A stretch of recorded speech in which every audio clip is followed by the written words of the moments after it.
Oh, hey. What's going on? Jeremy in the chat writes the following about the dragon in the Jays dugout. Name a dragon that's thriving and well today. A, good point. There's some examples, like House of the Dragon, I would argue with you, is thriving. Game of Thrones was a show around, like a big HBO dragon renaissance took place. But before that, aside from like Ricky the Dragon Steamboat, one of the all-time greats. Hell yeah. All-time greats, Ricky the Dragon. Dragons have been lazy for a long time.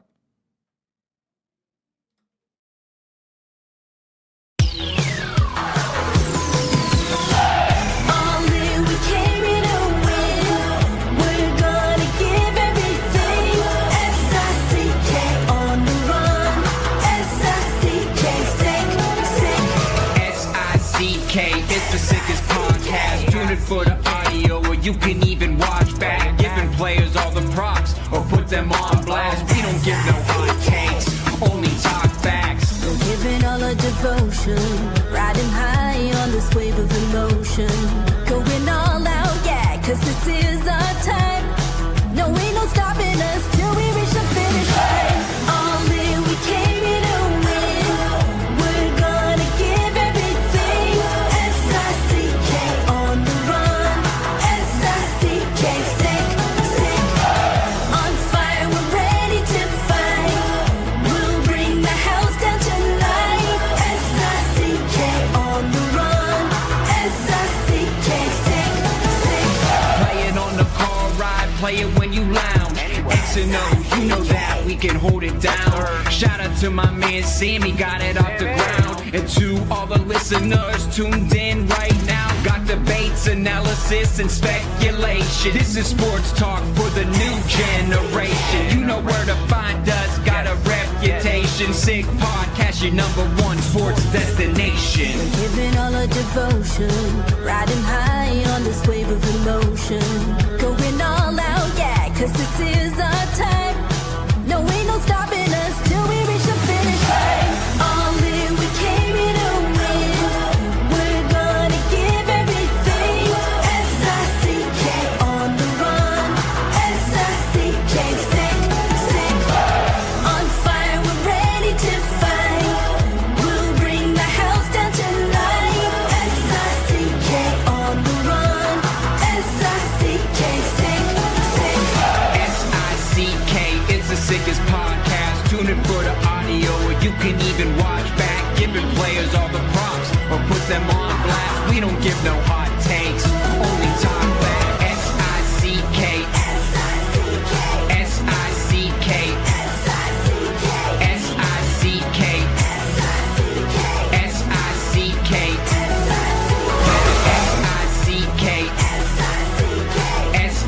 S-I-C-K, S-I-C-K, S-I-C-K. All in, we came here to win. We're gonna give everything. S-I-C-K on the run. S-I-C-K, sick, sick. You are now listening to The Sid Seixeiro Show. Powered by Sick Media, the sickest Toronto sports show. Now, here's your host, Sid. What's up? It's Sid. Thursday, July the 9th. Sid Seixeiro Show powered by Sick Media. We're live on YouTube. We're live on X. We are live on Facebook. And for everyone listening and watching after the fact, hello and thank you for making us a part of your day. I did want to kind of say one thing off the front. Because normally in this time of year in sports, like I've only been back in sports technically for like 4 months or 4.5 months. Sorry, Azo disagrees with the timeline that is factually correct. You never really laughed. No, I did. I did. When I was told I couldn't talk sports and I talked curtains, I left. But now I'm back. And true story, by the way. And The one thing I have forgotten about at times is how quiet things can quickly get this time of year, content-wise. Two things. One, that kind of hasn't been the case so far, as you're about to see. But secondly, you know, for a July show, like I was just going through some of the numbers yesterday. We want to thank you for still supporting us in kind of moments where other shows are kind of getting buried. And we thank you. And what we're going to try and do, again, once the World Cup is done, we're going to go from 2 hours to 1 hour. I don't know if everyone knows that. Just want to repeat that. Just gear down a little bit, but we're still going to be here every day. And I did notice those numbers yesterday, so appreciate it. And we're just going to try and be as consistent as we can here, which I think you appreciate. With all that said, I can't stop thinking about the barbecue our building is holding next Wednesday. And we are getting an odd amount of suggestions on how to handle it. Now, for those who missed the show yesterday, there's going to be a barbecue in this great building that we work in every day next Wednesday, noon to 2. Noon to 2, in case you haven't noticed, is when we're live every day. So my initial suggestion was let's just take this iPhone down to the parking lot and stuff our face with burgers and talk about how the Leafs are firing everyone. Azo hates that idea. I could tell immediately he hates that idea. Correct, Azo? You hate that idea? Correct. So we're getting different suggestions. And right before the show, Azo says to me, my mom came up with something. So what is Mama Party suggesting? She wouldn't appreciate that, but yeah. She's saying she can come and represent us at the barbecue. You know my mom; she's like a social butterfly. Oh, she's everywhere. Loves talking to people. She was at the NATO. She was at the NATO summit this week. For God's sake, pretty much. She's everywhere. Your mom. She'll go down, represent the show, talk to people for us, grab us food, and bring it up. Sorry, she'll represent the show. Of course, yeah. Really? Give her Sid Seixeiro shirt and maybe a mug to carry around, and yeah, she can bring up burgers to us. She can bring the food to us. Mike in the chat. Mama Party. Neeps in the she chat. doesn't have the same last name, so shh. Oh, sorry. Mama Smith. There you go. Way better. Was it way better? There's many people in the chat saying they'd like to listen to me, but they're distracted by my shirt. Yeah. I like my shirt. Oh. Hey, Azo. Yeah? Let's do this now. Are we actually? Let's do this now. You look good, man. Do you like my shirt? I do, a lot. I like my shirt. Clothing for today's show provided by Ed's Fine Imports, Markham, Ontario's #1 clothing store for the last 20 years. Formal, casual, they've got you covered. Brands like Cycle Bunny, Blue Industry, Page Jeans, Gitch, Bugatti, Paul Batenley, 7 Downey Street, Tommy Bahama, and so much more. Ed's Fine Imports, just north of McCowan in the 407. Go in person or go to edsfineimports.com online. Tell them Sid sent you and get 15% off your first purchase. I like this shirt today a lot. I think you look good. You're a fine import, my friend. I don't hate this idea of your mother being the spokesperson for the show. And bringing us food is the main part. And bring us food on top of it. Does she want airtime? No. Yes, she does. Nah. Do we set up another mic? She just wants to be paid, you know. Paid in Whoa. paid in hugs? No. Yeah, sure. I didn't say anything. What do you mean, whoa? I haven't said anything yet. Okay, part of me doesn't hate that party idea. Okay. All right, so we have the third person in, the Hulk Hogan of our NWO is your mom. Okay, there you go. And we'll not only mingle and hand out stuff, Yep. we'll grab us some barbecue that Wednesday. brings it I don't hate where this is Hold on a going. second. Isn't that during the All-Star break? I thought it was off during the All-Star break. Aren't we down to an hour during the All-Star break? That was the other show we used to do together. Damn it. That was the other show. Damn. Everyone in the chat's like, wait a second. Germo Tank, what about Azo's shirt? As for the listening audience, Sponsored by Azo. Azo's getting ready for his exotic dance strip club set later tonight Give me a chance to explain. at Studs downtown. Azo's got a leopard collar with leopard lining on the Speaking of sleeves. curtains matching the. What are never you mind. doing? Never mind. Oh, what are you talking about? Nothing. What? That Hey, listen. I have a I great did some shirt. of my own research, And you know the leopard represents fierce independence. So since we're on the sick media and we're independent now, and it's also a symbol of courage and nobility, and with the power of the plush, I thought, you know what? I'm going to stop at a toy store. What did Azo get? And I'm repping. We got our own little power of the plush here. We got a little leopard here for us. We need some power up in here. So not only is Azo wearing leopard today, imagine, man. he pulls out a leopard toy in honor of the Jays buying toys and being able to $40 score US on runs. this, apparently. Yeah, that's it. Sorry, how much did you pay for that? No, I'm kidding. Do not expense that to Sick Media in any way. I'm just telling you what apparently Jays paid. Anyway. They paid what? No, I don't know. I'll make up a number. Imagine. Well, it's a U.S. toy store in San Fran, right? Forza Ferrari in the chat. Azo is the Tiger King.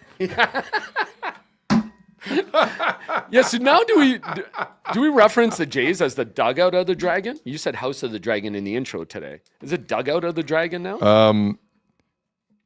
Listen. I don't want to jump the queue on this. Yeah. That dragon's not going to look so funny when they're celebrating being down 7-1 after a home run. Okay? I know. And it's going to happen. You know why? Oh, of course. No sense. Because that's what happens with this. That's why Bo Bichette lost his mind, and I agree with him. Neat. Stuffed animal? What? Did Azo win silver in hockey at the Olympics? Pretty good. Pretty good. Oh, damn. I thought I had a dragon that I actually won at the X like years ago somewhere in a box, and I went digging for it. I'm sure you do. Yeah, probably. Didn't you give it to Bobcat one day? Maybe. Thought you gave it to McCown. That's it. Jordan Wayne in the chat. Just tuned in. What did I miss? Tiger King and House of the Dragon? There's a lot going on here. There is. Cool guy in the chat. Azo's shirt is the story of the day by far. Again, Azo's performing later tonight on Monty Python's stage downtown. And John in the chat. Azo looks like every girl I dated in 2005. Simon LeBlanc. Ron Jeremy kind of stuff right there. Oh, man. Yeah, and I agree with Forza Ferrari again. The chat is gold so far. chat As is- usual. the chat it's is amazing. gold. All right. I like this one, Tiff Bannon. Azo giving off Big Lebowski kind of vibes. I've never seen it. Just go for your I've stroll. never so seen. disappointed. I'm not going for a stroll. If you want to take a walk, go ahead. I'm not going for a stroll. I've never seen that. That movie never appealed to me, The Big Lebowski. What's the most famous line from The Big Lebowski? There's a few, man. Somebody stop me. Is that the movie? Or I got it confused with something else. It's got I a don't great know. cast, man. Sure it does. Yeah, What? it's great. I'm sure. Oh my Who? goodness. John Goodman. Yes, exactly. John And who? Goodman, Jeff And Bridges. Jeff Bridges, Yeah. who's good in half the stuff he's in. Steve Buscemi's in it. I love Steve Julianne Buscemi. Moore. John Turturro. It's a John good cast. Turturro's in there? Yeah, man. Love John Turturro. Tara Reid. Sam Elliott. Philip Seymour Hoffman. Shout Dude, out come on. the late Philip Seymour Hoffman. Great. Great Amazing. actor. Yeah, dude. Amazing It's got actor. give it a chance. I don't want to give it a chance. What do you mean? It's quarterfinal World Cup Thursday, which goes into quarterfinal Friday, which goes into double quarterfinal Saturday at the World Cup. I'm busy.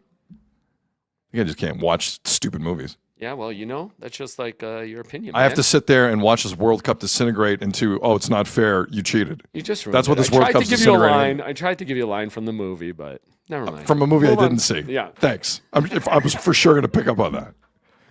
Whatever, Johnny Leopard. Oh man. Azo looks like he walked in with like Oh my god. the fabulous Freebirds back in the day. That would be. That's why I like it. Azo looks like he walked into a ring when like the people all around the ring, it was like 400 people on television and most of them were like 70. Do you remember that? Like the old days. That's what you look like. And the desk with Tony Schiavone is like 4 feet away and you just walk in the ring. That's what you look Mark like. Merrill. Yeah, Mark Merrill. Like you would just walk right in. And there's 5 By people the in the crowd. New season in the Dark Side of the Ring just started.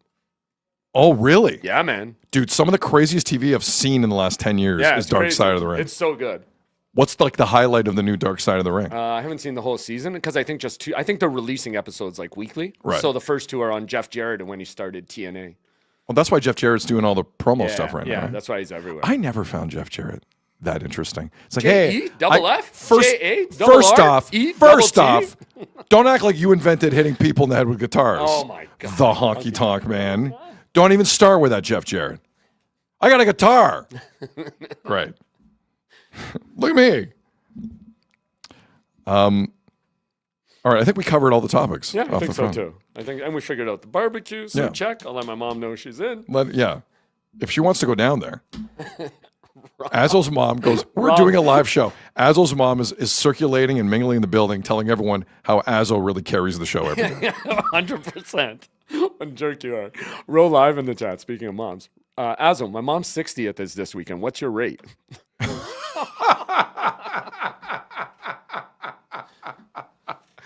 Azul's song is Save a Horse, Ride a Cowboy. That's it. That's all he uses. Great song. By the way, we have a report from L Live's Ansar Khan in hockey. Okay. I'm not familiar with Ansar's work, so forgive me. Yeah, no, I mean, But this is like, it's interesting enough where I want to bring it up. Apparently, Dylan Larkin has added a team to his trade list. whoa, the Toronto Blue Jays? Dallas Stars. Whoa. His initial 3-team list was the softest 3-team list of all time: Panthers, Knights, Wild. Apparently, he's added the Stars, and they're talking Jason Robertson. Oh, wow. Like, there's some things happening. Yeah. There's no way he's going to camp. Like, stop it. Because he's like, Werenski doesn't want to go there. I'll go there. Werenski's not going to camp. Yeah. Larkin's not going to camp. There's going to But be like some stuff. Larkin might say to hell with it. All that Werenski money is still available. Go get Larkin. I'd rather have Werenski. But That is interesting. sorry, I wanted to throw that on the table. Yeah, That just no. came down. Yeah, it makes sense. So the Stars, they're looking to unload and get somebody else in there. Yeah, it makes sense. Makes complete sense. Yeah. By the way, can I say something else? I want to get this off my chest. Yeah, do it. I know Michael Grange has been taking some heat in Raptors Nation recently. The first time was with the All NBA team vote, Yeah, of which course. was a little convoluted, I have to say. Yeah. But then he was doing his job and reported that Kyle Lowry was going to retire Raptor, and he took a lot of heat for that. I don't like what I'm hearing in some parts of the media about Grange and guys like Doug Smith, guys who covered this team a very long time and have forgotten more about basketball than some of these punks will ever know. Put a little respect in your voice when you talk about guys like that, all right? I kept dwelling on how he didn't God damn it. didn't get a question at that press God conference. damn it. And why So, that but was. it's not even that. It's like, listen, Mike can make his own decision on that. He was there. I can't speak for Mike. But I'm hearing other things in the media circus around the city, taking glee out of it. And yucking it up about it? Yeah. Grange's been around for a long time, seen a lot of eat grinds, man. That guy works. Ass kissing doesn't get paid. Believe me. And we just finished talking about Canada soccer. Talk about two guys who have covered Canada basketball. longer than Unbelievable. everybody. The work that Doug Smith and Michael Grange have done in this city, in this country In for this basketball, country, yeah. and there are punks who've been doing media for 8 minutes in this city, laughing at them. Yeah. I'm with you. Grange's always been good to me. Same with Doug Smith. Put man. some He's the goddamn man. respect in your voice going Yeah. forward on guys like that. Yep. Man, Doug Smith talking about round tables and stuff, and Grange too. They're always great. Unbelievable. Okay, I'm going to drop that. Cool. Quick story. Let me take a stroll here, Razzle. See, I told you you're going to take a stroll. You I said am going to take a stroll. no. Yeah, see? Called it. And guess what? Next Wednesday, if I take a stroll when I'm done the stroll, there could be barbecue here. Your mom 100% wants airtime. No, she doesn't. And she deserves it if she does that Yeah, for us. that's true. Because we don't deserve it. No. You're an awful son. I'm going to say she wants to get paid. She wants some money, and then I'll just take the money and tell her you wouldn't pay her. Don't do that. She is my favorite party. It's called the Kawhi Pyramid Scheme, Yes. isn't it?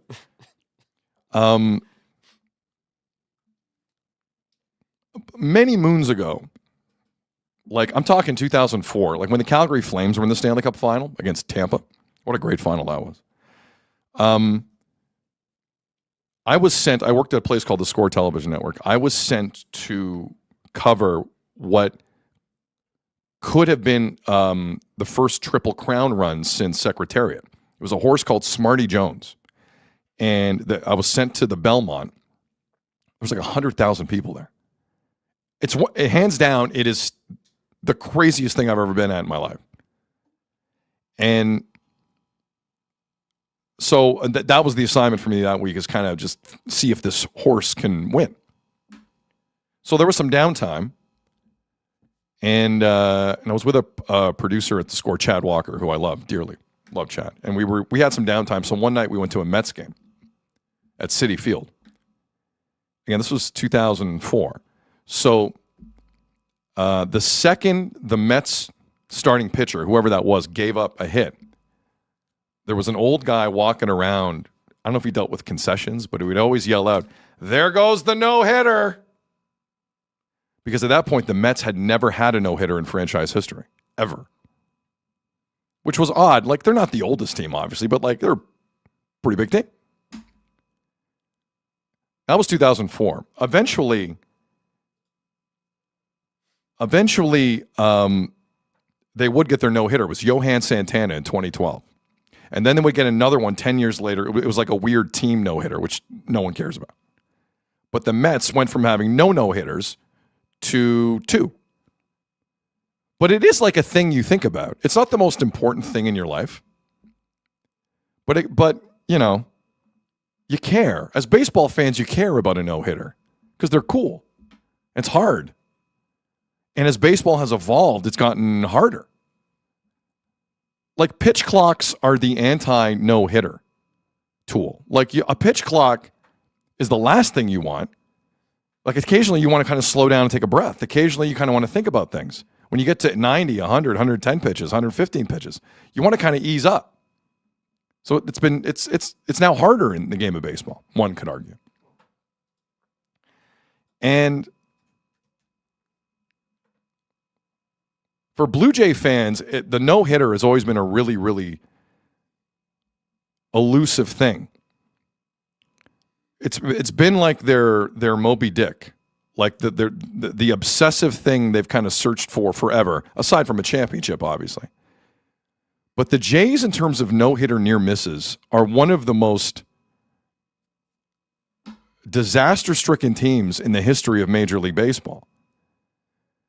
And what lends to it is that right now, I believe it's Colorado, Tampa, and the Jays have the fewest no-hitters in baseball history. 1 each. Now, the 3 biggest disasters of all time, you can argue, was Dave Stieb between 1988 and 1989. Some of you don't know this happened. I'm going to walk you through it. It happened.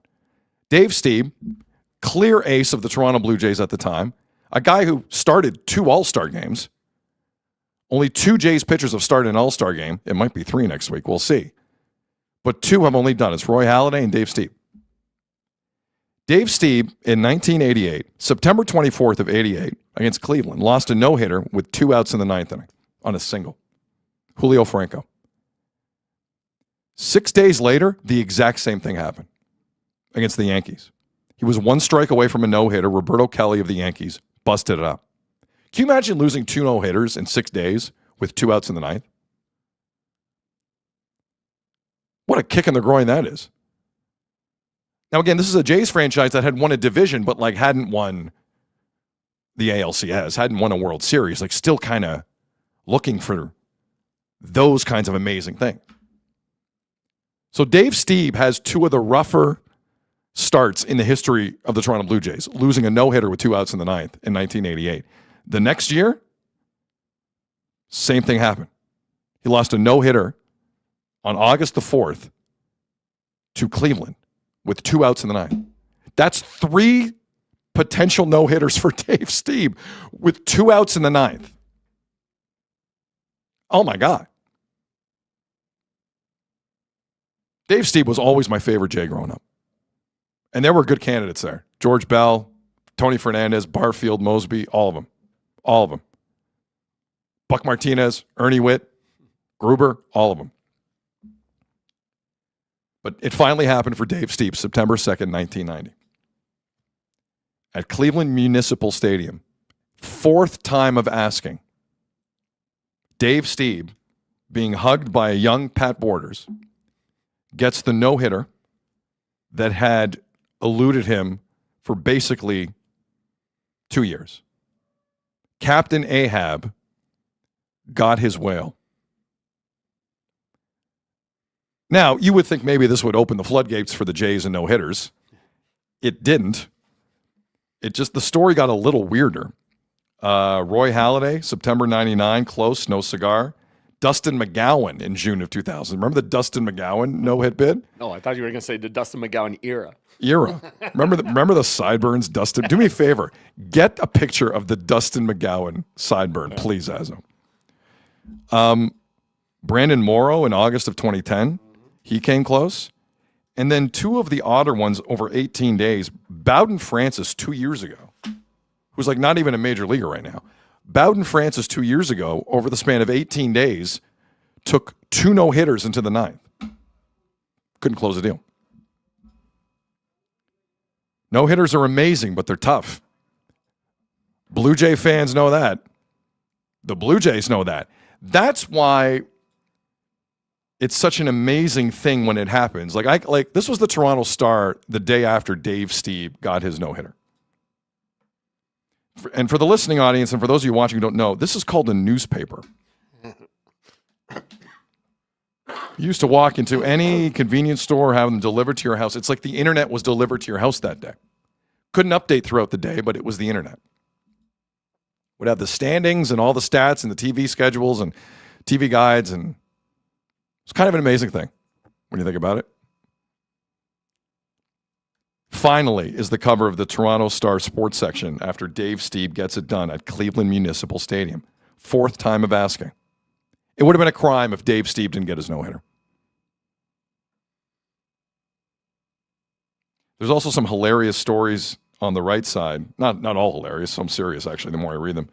I don't have time to go through all of them, but I'm going to do this more. A good newspaper front page is underrated from back in the day. So no-hitters have been a very rare thing for the Jays. A lot of close, but no cigar. And that's why yesterday was cool. Dylan Cease, who's done this before, threw a no-hitter with San Diego, takes a no-hitter into the 9th inning. Now, 2 things happened in the Jays dugout during the wait for that bottom of the 9th inning. Actually, 3 things. 1, the Jays picked a hell of a time to ice their own pitcher. Like Vladdy and George Springer picked amazing times to have a longer inning, to the point where Dylan Cease has to stretch. Like there's video of Dylan Cease stretching in the dugout because the inning's going unnecessarily long. Guys, just ground out to second. You're good at it, and get off the field. Maybe that's just a me thing, but whatever. So it's a long inning. Finally, Vladdy and George get theirs. No one's talking to Dylan Cease, obviously. You don't want to mess with Dylan Cease. And there's the ridiculous dragon on a stick that's right next to Dylan Cease. This thing surfaced yesterday after Jonathan Clase hit a home run in San Francisco. The hitting coaches wanted it, and the Jays score basically 19 runs in 2 games with this damn dragon on a stick. No one is bothering Dylan Cease in the Jays dugout except for Ricky the Dragon Steamboat over there. It's really not that important, this shot. It just made me laugh. It's amazing. Also, in case the Dragon needs help, the medical supplies are open. If the Dragon needs urgent care. Thank you for putting that up, Azu. They have the same look, too. Look at that. The Dragon? Serious? Dylan Cease? Serious. Serious. The Dragon looks at Cease and says, Dracarys, you are the Dragon. You breathe fire. So Dylan Cease goes out there, and on his 118th pitch of the day, after sitting a while in that dugout, I can't emphasize enough how much I was kind of bothered by it, but whatever. Elliot Ramos of the San Francisco Giants hits a single to center, and he has the nerve to bat flip down 10-0. He bat flipped. This is why the Giants are ass. The Jays are a lot of things. They're a way better franchise than the San Francisco Giants. Look at this idiot. For the listening audience, he's bat flipping down 10-0 because he busted up the no-hitter. A career, what is Elliot Ramos? Career 259 hitter. Good for you. You showed him. You asshat. unbelievable. Or for the Giants, very believable. So at that point, John Schneider comes out. Hell of a start for Dylan Cease. 11 Ks over the 8 innings. He allowed 1 hit, 118 pitches. Man, was he feeling it. And after the game, Dylan Cease went out and spoke to Hazel May. 2 things about this I want you to keep in mind as you listen to it. One, it's a great interview. And 2, try and ask yourself, why is this interview so great? What is this interview missing that is normally thrown into the middle of post-game Blue Jay interviews? Just as you listen to this, what's this missing that has been a constant with the Jays? Here's Dylan Cease and Hazel May. Us through what's going on in your mind when you stepped out on the mound for that 9th inning. Not a whole lot, really. I was just in attack mode. Previous inning, we kind of planned out how we wanted to attack, and I just wanted to mix it up a little bit right there. I probably should have thrown a slider, but if I get that sinker a little more in, maybe it's good. I don't know. That's baseball, but it's a good one. It was a very, very good one. Dylan, listen, you're so humble. It seemed like you had everything working this afternoon. What about the game plan led you to the kind of success you had this afternoon? I think I was just throwing strikes, really, getting the ball in the zone. I feel like I commanded everything besides my changeup. So I think it was a really good mix, getting the ball where we needed to get it, and then just trusting and attacking. You had a lot of first pitch strikes. I mean, you have to be pleased. And how much of a factor is that when you're just pitching the way you did this afternoon? Yeah, it's the name of the game. It makes our lives way easier. Those outings where I only go 5, it's because I'm 2-0 to everybody. So really, I really have tried to focus on not beating myself, and I think the first step with that is getting it in the zone early. You had some terrific defensive plays behind you, Dylan, in that bottom of the 8th. What's going through your mind when you saw Dalton Varsho make that grab by the wall? Yeah, I mean, that's usually a couple of those happen every no-hitter. Erndog made the play up the middle of the previous inning that wasn't easy. So, I try not to let myself get too carried away when I'm in like the 5th, 6th with no-hitters, because it's just, any little thing, it's a hit. So, when you start seeing stuff like that, you're like, man, maybe it is my day today. So, I don't know. How many strikeouts did I have? You had 11. Thank you very much. All right. That's pretty good. You said you're happy with that. Before I let you go, you signed on with this Blue Jays organization because you felt that they would take your game to the next level. As you made your final start in the unofficial first half of the season, what have you thought about your first half? How would you assess your performance? I think it's been good. I've had a lot of really good starts, and there's a couple starts, I've had a handful that I'm really not happy with. Really, those starts, like I said, where I beat myself and I throw too many balls and all that, it's extremely frustrating. So, at the end of the day, I mean, I'm going to the All-Star game. There's a lot of positives, but I think as a pitcher, I'm always kind of focusing on the areas of weakness that we can improve. But it's been a great first half. I've really enjoyed it. I love Toronto, so let's just keep it going. I can tell you, Blue Jays fans are absolutely thrilled that Dylan Cease will be representing the Blue Jays organization in your very first All-Star. Listen, have a safe trip to Philly. We'll see you there, okay? I'll see you there. Thank you. All right, Dylan Cease, guys, back to you. Drew Mega in the chat. Hazel avoided another dry cleaning bill there. Again, great interview. He is one of the more interesting guys in that clubhouse. There's no question about that. I don't see him pouring Gatorade on people. And yeah, that interview didn't have Gatorade on it. It's weird how it was good. It's strange how when you don't interrupt a good conversation with a smart guy and a great broadcaster, it's amazing how you just get good content. But I have to see Miles Straw and Vladdy on camera all the time, so I don't get that opportunity often. But I do appreciate everyone getting the hell out of the way on that yesterday. May it continue. Dylan Cease. Look, at times I've taken shots here about some of the things he talked about. Control. It's been an issue. When it's not an issue, he will destroy your face. Within 4 pitches of that at bat. Some of the off-speed stuff he was throwing, even by the 7th, 8th, and 9th innings, well, not the 9th, but the 7th and 8th. Whoa. How do you deal with that? If he can rein in the walks and the 2-0 counts,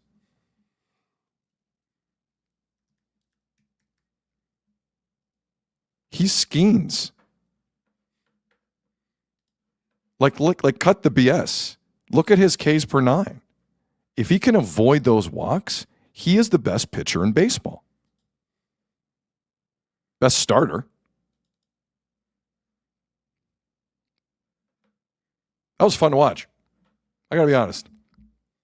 It wasn't like, there was no World Cup game yesterday, so the drama wasn't the same, but there was drama. And I was in.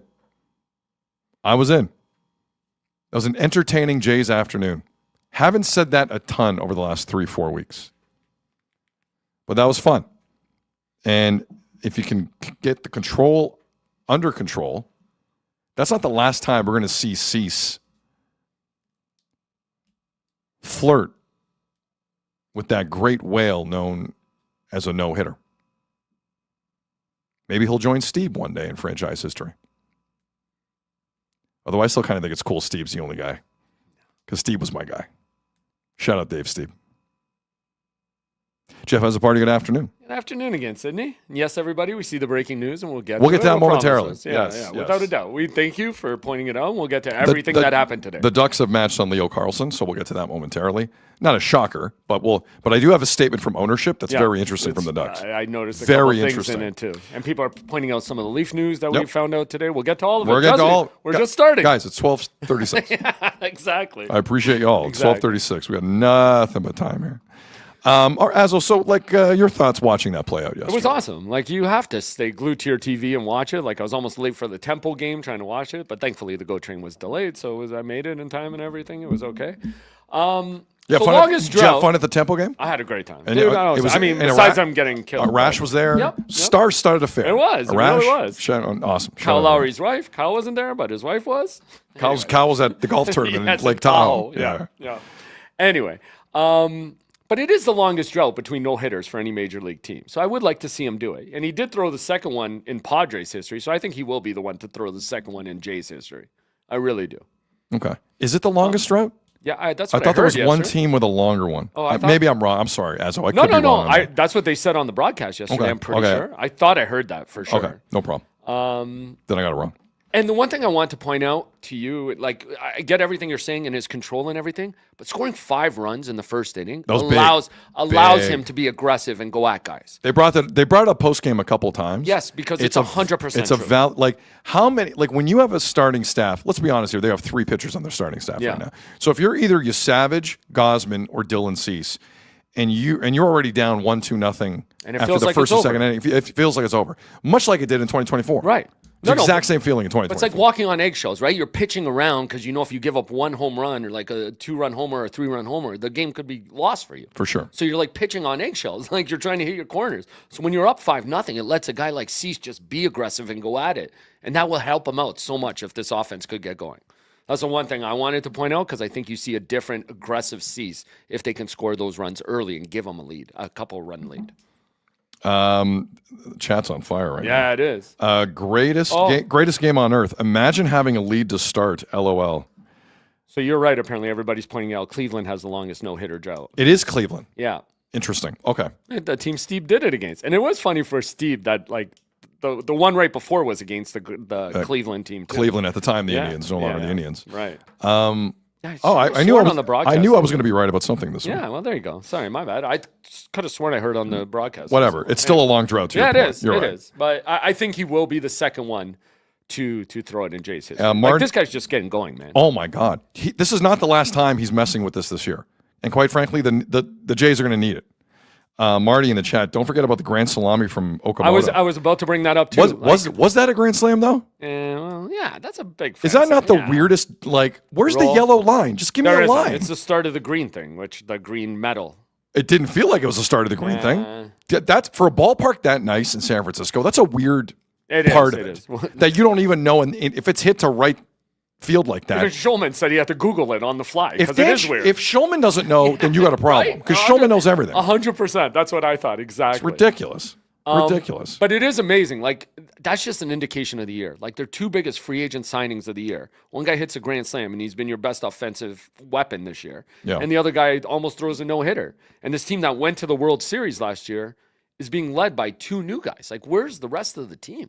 It's valid. It's valid. They show up in the ninth inning and hit home runs to delay. The most annoying thing, and I love Springer, he might be one of my all-time favorite Jays, was the challenge in the ninth. What are you doing?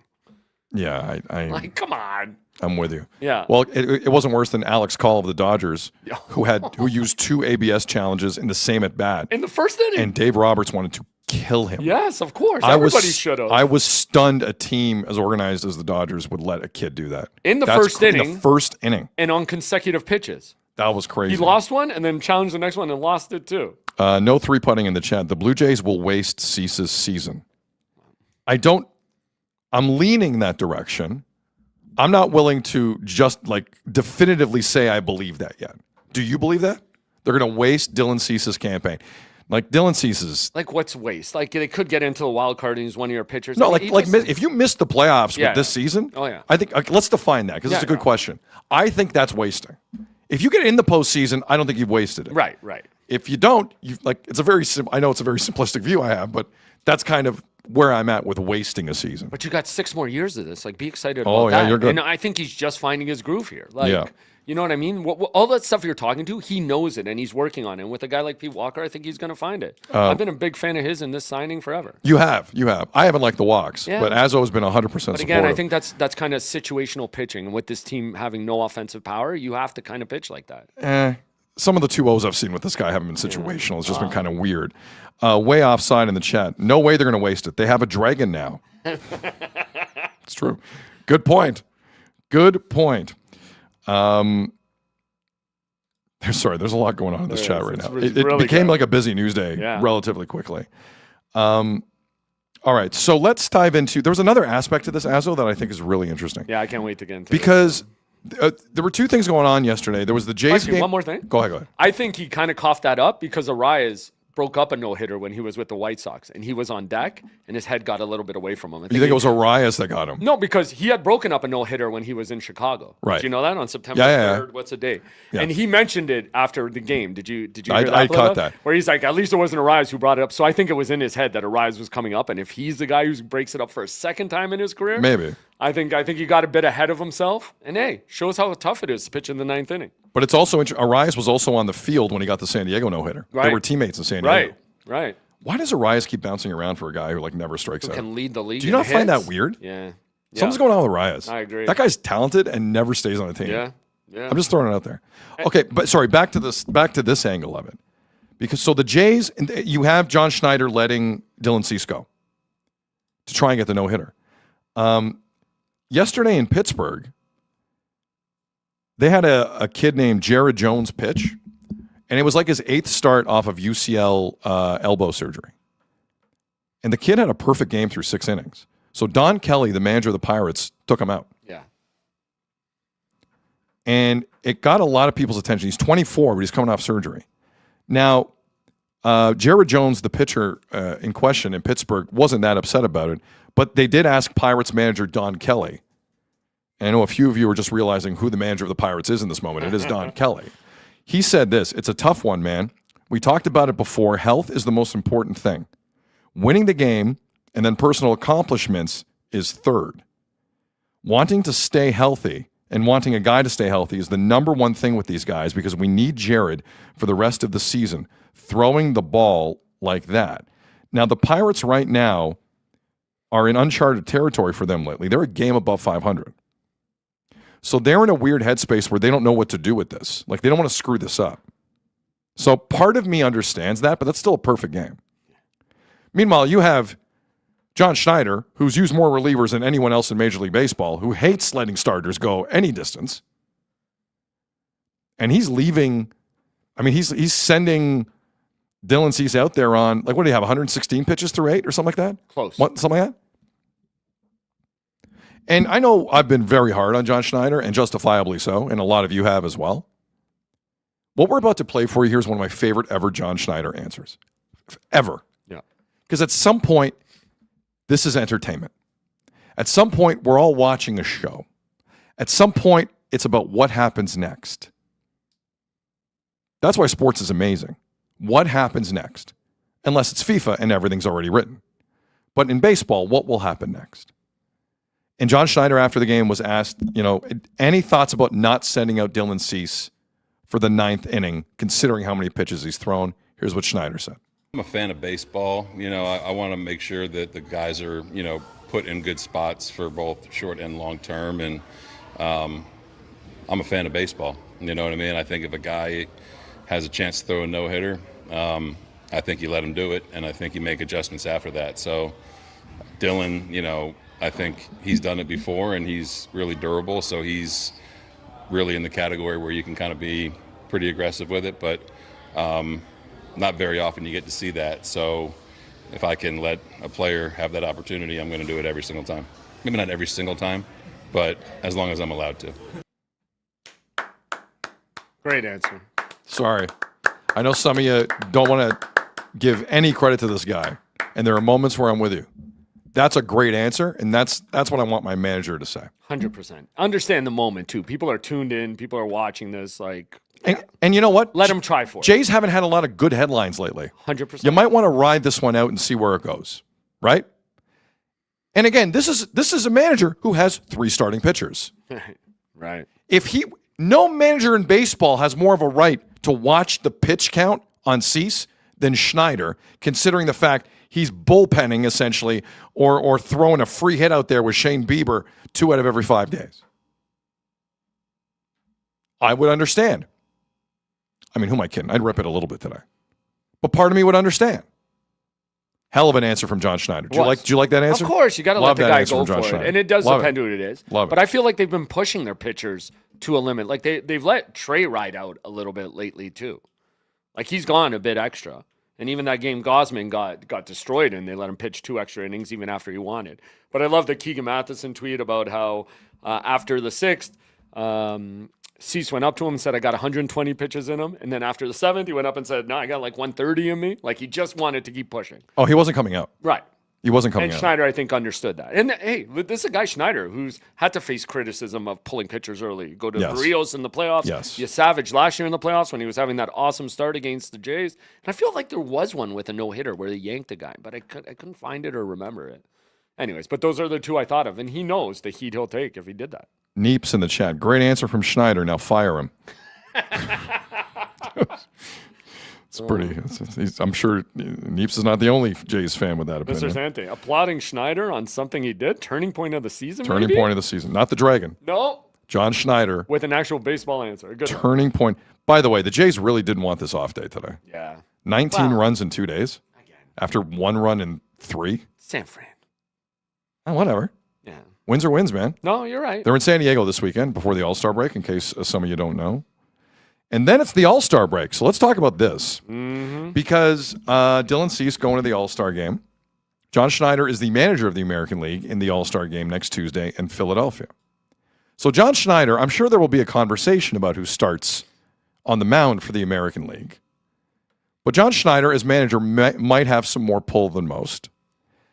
And there are 2 names right now that are very much in the running to throw in this All-Star game as a starter for the American League. Cam Schlittler of the Yankees has been outstanding this year, as has Dylan Cease.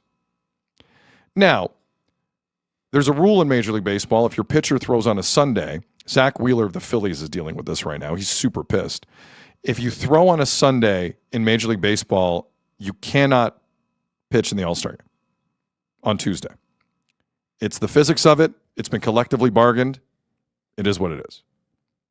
Now, Cam Schlittler is throwing Saturday for the Yankees, not Sunday. And Dylan Cease is now done for his pre-All-Star break portion of the schedule. So the question is, you're John Schneider. You're running the American League. You're going to Philadelphia for the All-Star game. You got your guy, and you have the hated Yankees pitcher next to you, who, by the way, has talked a bit of junk about the Jays since the ALDS last year, Cam Schlittler. Now, objectively speaking, Schlittler has been like a hair better than Cease this year. A hair better. He's thrown more innings, better whip, better ERA. Cease has more Ks, no doubt about it. But like generally most of the comparables, it's been Schlittler. Schlittler's been excellent. Very, very good. But if you're Schneider, by the way, the New York media is going to have a field day with this. This is a perfect All-Star Week story for New York radio and for Toronto media. So that's kind of in the air right now. What's John Schneider going to do? Start Dylan Cease or start Cam Schlittler? Both are deserving. New York's going to lose their minds if it's not Schlittler. After the game, Schneider was asked if Dylan Cease has made a proper case to start in next week's All-Star game. A hell of a case, you know what I mean? I get to see him every 5 or 6 days, and you get to see the pitcher, you get to know the person. I know how much being an All-Star means to him. I know how much competing means to him, and he definitely put his best foot forward today. Really sounds like Dylan Cease is going to start that All-Star game. I think so. Hyper Bear in the chat. Watch him whip. Watch him nay-nay. I like that. It's so dumb I had to read it. I like it a lot. What do you seriously though, Azza? What do you do here? Yeah. Well, hold on. Let's run Cease, and then I'll get your take. Because Cease was asked like the same thing, and he basically acknowledges that he should be the number 2 choice here. This is a wild clip. This was outside the dressing room after the game. I think a lot of that's dependent on if Cam can start. I feel like he's probably earned it, but if he's not throwing it, then I would love to throw my name in the hat. So I don't know. It's out of my pay grade, but I would definitely, if asked, I would probably say yes. I like Boy, he was Cease, on. man. Cease was on fire with the quotes yesterday. But he's still so calm too. Like he's awesome. Generic in the chat. Gaston would start him. Cito would. Just name him now. Jump the queue and just name him now. Well, okay, so if you're Schneider, what do you do? You say Cam's pitching on Saturday. Going to give him a little bit extra. You can pitch the second. Let your guy go out there. Come on. On a bad year? Dumb question. Maybe the chat can help us out quickly. Is Aaron Boone also on the staff? I don't know. I don't think so. I think it's Dan Wilson probably of Seattle. Schneider gets to pick, right? Like, Well, did he name it? I'm not sure if he gets to pick. Forgive me. I should know that. I think he does. I'm curious if Aaron Boone is on the staff or not. He's not. Okay. Neep says no. Okay. Because that would be amazing if Aaron Boone is in the same meeting. Oh, they'd get into a fight. How do you think it plays out? I think this is one of the few times in his career John Schneider's going to get to Bigfoot other managers, and I think Dylan Cease gets the start. Unless Cease tells him behind the scenes, listen, Cam's been a little bit better. Like Cease just told us in the quote, he thinks Cam's been a little bit better. Yeah. But if John Schneider wants to kick up some you-know-what. And Cease spent some time on the injury list, right? Like True. Cam's True. fought through the entire season. By the way, it looks like he's bringing his full Blue Jays coaching staff, and he appointed honorary guest coach Twins manager Derek Shelton. Okay, so no Aaron Boone. No, doesn't look like Interesting. it. Yeah. Or do you just name somebody else? You just name somebody else just to avoid it all. I think if I were Schneider, I would name someone else with Cease's blessing. Okay. I listen, the Cease I heard in that last clip is going to give you an out.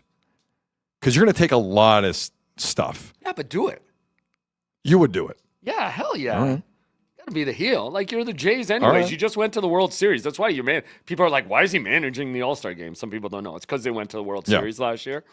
Yeah, they're already coming at you. Just let them come on. So John Schneider will have fun next week, once again, losing to Dave Roberts. Joe Florini in the chat, 100% Schneider takes his guy, end of story. His guy's going. It's like we're talking about, is he going to start the All-Star game? Yeah. That's what we're talking about here. And why not? Do it. Is he going to get a chance to coach another All-Star game? Probably not. So make a mark. Be in the news. Gus in the chat, it's about getting even. Cease. Christopher in the chat, Cease is a team guy. I think Cease is going to take the path of least resistance and try and avoid a lot of BS for his manager. I'm just saying. Okay. If I'm Cease, I do that. Viper in the chat, bring the Dragon to the All-Star game. You could. Can he start?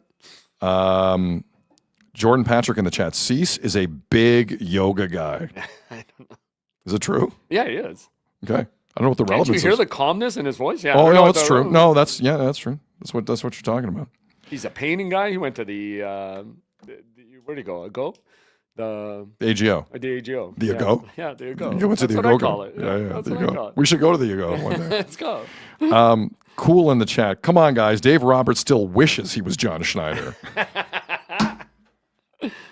Oh, anytime you can bring Jesse Marsh into a conversation, I'm John here for it. Schneider's a fan of baseball. You want the rivalry with the Yankees. And Cam has talked about your fans. He's talked about your team. You start your guy. You got to. Mike in the chat. Gotta. Is this true, Azzo? Look this up. C swears 84 because there's 84 yoga poses. Don't tell me what to do. Okay.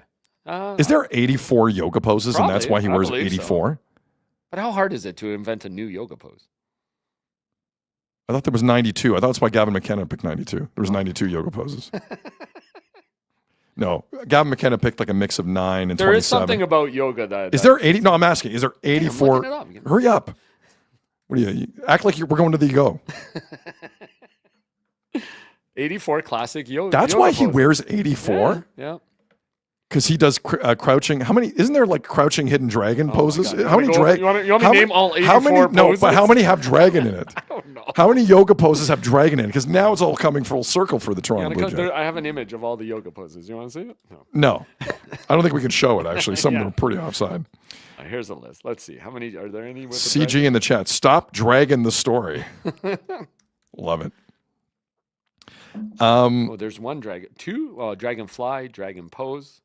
Do you want me to try and attempt the dragonfly pose now? Oh, you And could never pull do this pose. 9 parts of my groin. You could never do this pose. Let me see this pose. Okay, this is the dragon one. Never. Never. The dragonfly one is even The worse. dragon pose is like basically this. That's what the dragon pose is. I think I should have went full screen on that. Dude, Dylan Cease is the most interesting man in the world. He is very cool. Like, I knew the painting thing because they Yeah. shoved it down your throat every commercial. That was a cool pick. But, like, wow. Okay. By the way, the time he threw his first no hitter, he got the bat like while he was trying to do the interview. So thank God they let him have But his they moment were yesterday. Oh, and I believe they were in, like, Washington. They Yeah, weren't it even was at home. Washington. Yeah, yeah. But that's interesting. There was no bath yesterday. No, they let him have his moment. Which Now, is, well, now, it was like 20 degrees. It was like a cool summer day. but they don't do it on the road till they decide to do it on the road. I just didn't miss the stupid Gatorade at the end. How about that conversation between Dylan Cease and Hazel May in the best moment of his Jays career so far? Yep. How about that? Yep. Letting that breathe. What a moment, eh? And getting like timely answers, him asking her like a little bit back and forth, which is what you want in that moment, right? Just the idiocy of that, man. My God.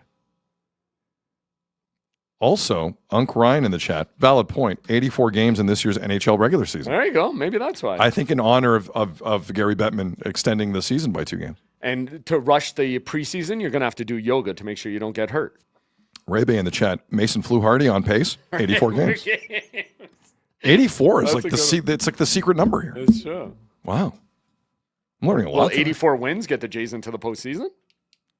I don't know. Yeah. I'm going to say no. Yeah. That's fair. It might. But I'm going to say no. It definitely has them in the it'll be an interesting September at 84 wins. Yeah. We'll have some drama. By the way, can I just there's two more baseball things, then we'll dive into the big NHL news. Yeah, people want the hockey talk. Wow. Do you have any idea how badly the Yankees are playing right now? Yeah. Well, they had 2 games this week with 17 strikeouts in it. They've lost 11 of 13. In the last 4 games, they suffered a franchise worst 56 total strikeouts in 4 games. That's never happened before in Yankees history over a 4-game span, ever. Wow. Like, Aaron Boone's going to get fired any second, isn't he? No. What do you mean, no? They're still in a playoff spot. Aaron Boone does this every year where they should have the best record in baseball, and then they go on this like 15-game run where they win twice. Every team has this, though. The Rays Not just the had Dodgers. theirs. Yeah. Not the Braves. Okay. Stop. Nope. Yeah. Nope. Nope. The Rays just went on a slide, and they're Nope. still they're still on top. So the Yankees have sucked. Yeah. Which is what has made the Jays kind of general run the last 3-4 weeks rather annoying. Especially in the American League, every team sucks for a while. Cursed Soul in the chat. Yankees trying to match the Mets. Oh, wow. They're on their way. You want to talk about Justin Verlander, who yesterday announced this is his last Retirement, season. yeah. 43-year-old Justin Verlander of Detroit. What do you want to bring up with Justin Verlander? I just wonder how it affects Max. We've known they've had a. By the way, sorry, backtrack a little bit. Did you hear the Scuba or the Verlander talking in Scuba with his interaction with Scuba? He didn't tell Scuba when he told the rest of the team because it was Scuba's day to start. So he didn't want to mess with Scuba. Right. But So then that's Scuba would have found out, though. Right. He found out from another teammate, which actually pissed him off. That's weird. And then Verlander was doing a media availability, and they asked him about it because apparently it became a story that Scuba was like pissed off that he had to hear it secondhand from somebody. And then Scuba was at the back of the room, and he's like, I wasn't mad, just disappointed. I mean, I if I'm Scuba, I feel a little weird. Yeah, about that, for sure. It is weird. Dude, just He's a pull me aside. Like, we're 10 games under 500. Just tell me you're retiring. Yeah, it's true. The Tigers suck. Like, So I was wondering how this affects Max and his mentality. Max Scherzer. Yeah. Sorry for the Jays, because we know he's had a rivalry with Verlander for their entire career, and the fact that Justin Verlander can go out and is ending it on his own terms. When we see Max and what he's done his last few starts, Right. and what it does to Max's mentality, that he's going to kind of be forced into retirement. Do we see Max come out with some fire and try and get like that one big like start to end his career and then announce it? Like, he can't announce it now. He looks kind of bad. Like, Verlander's having his own path out of the game. And Max is kind of being forced out by the way he's being lit up. You're every time saying he's on the mound. like Max is I just wonder how this motivates. It's an ugly ending for Max. Right. Better believe Verlander's calling his. Better believe it is. Someone should tell Max. Someone should like stop this charade. Like the problem with the Jays, like at least Verlander, because Verlander has been awful.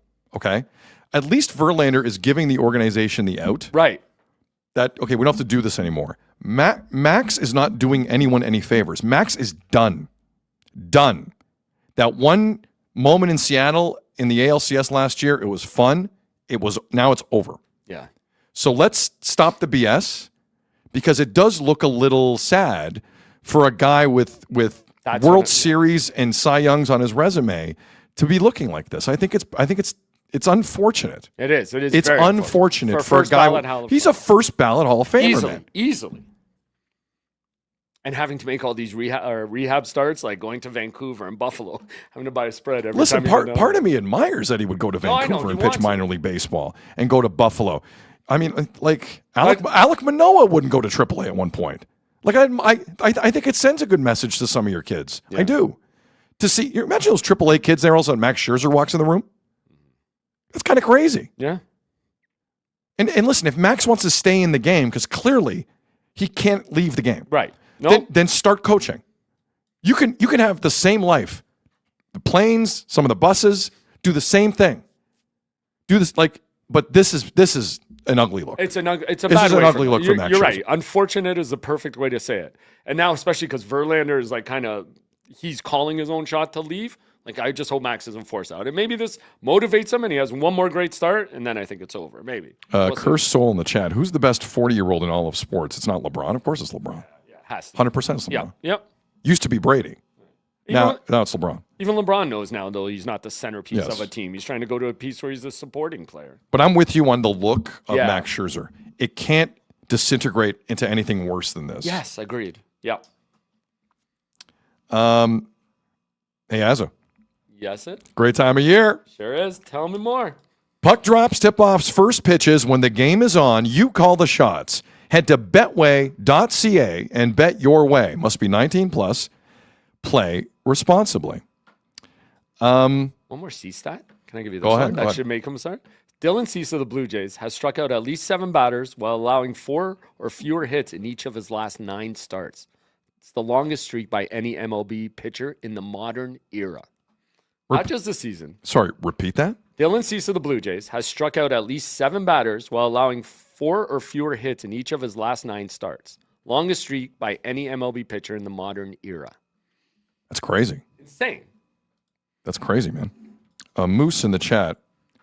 I don't know if it's relevant, but I appreciate it. Novak Djokovic is 39. Thank you. Yeah. Not 40.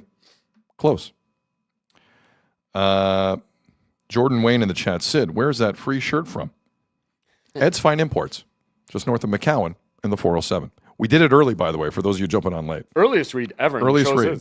History. Earliest shirt read ever from Ed's Fine Import. Tell him Sid sent you.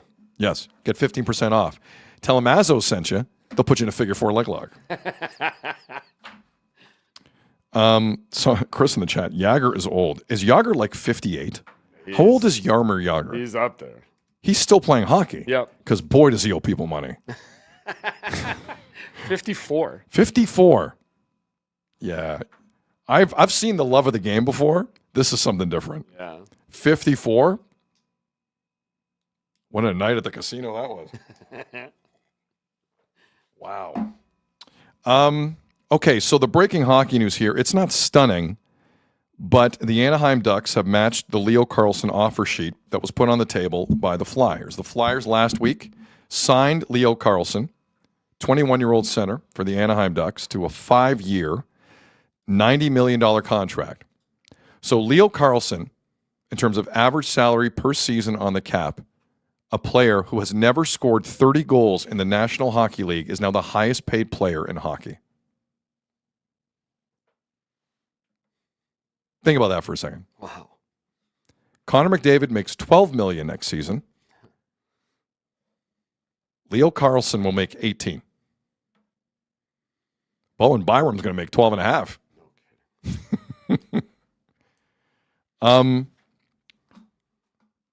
What I find the most interesting here is a statement from Ducks ownership upon releasing the news that they are matching the offer sheet. This is from owners Henry and Suzanne Samuele, owners of the Ducks, longtime owners of the Ducks. The statement goes like this. Matching the offer sheet was an easy decision, as Pat Verbeek has intelligently left enough cap space to give us the ability to retain Leo Carlsson. We have extremely high expectations for Leo. We firmly believe he will continue his strong growth trajectory and become one of the truly elite centers in the league while continuing to make a strong impact in our community. End of statement.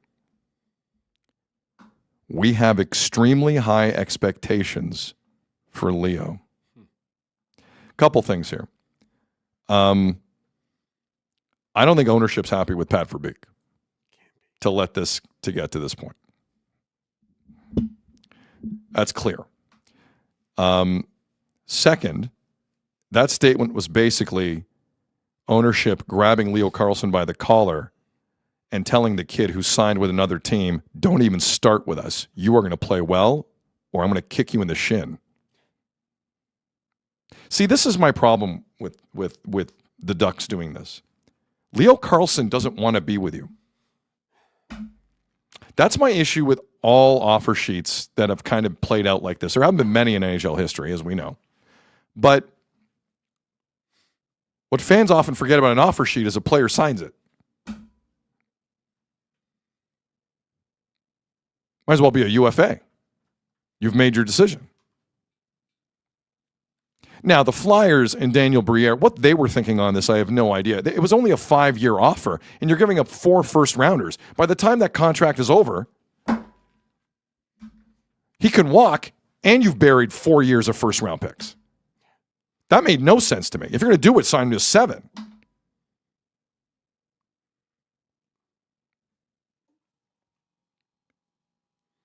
Not shocked the Ducks did it. I don't think it's going to work out well for them. There's animosity here clearly already. Pat Verbeek is not as slick as he thinks he is at all.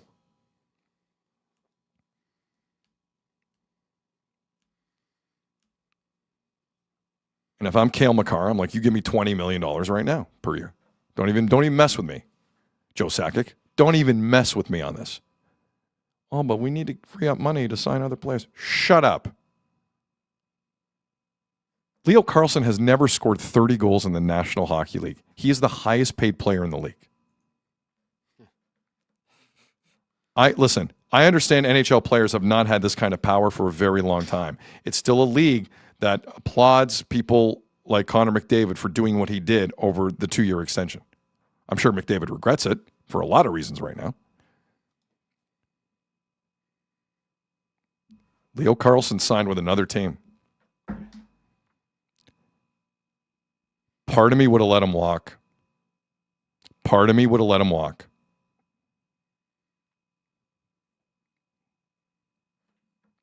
If you're creating a list of the top 50 hockey players in the National Hockey League, where's Leo Carlsson on the list? I understand we're talking about a 21-year-old center. I get it. It is a rare commodity in the league to have an established, decent, high-ceiling 21-year-old center in the NHL. I understand that. But right now, where is he? Because the Ducks just won a round, so you would assume they want to make a step here. What do you do?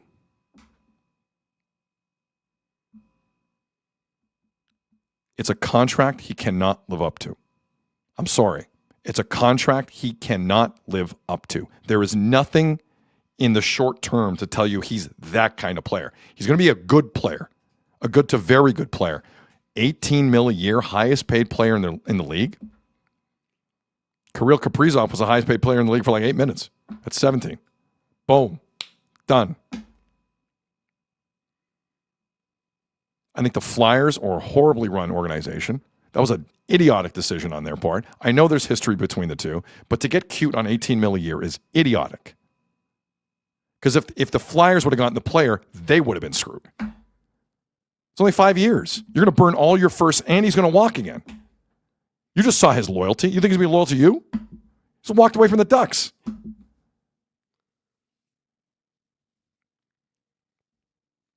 Listen, the good news for the Ducks is no one pays attention to that team and no one cares.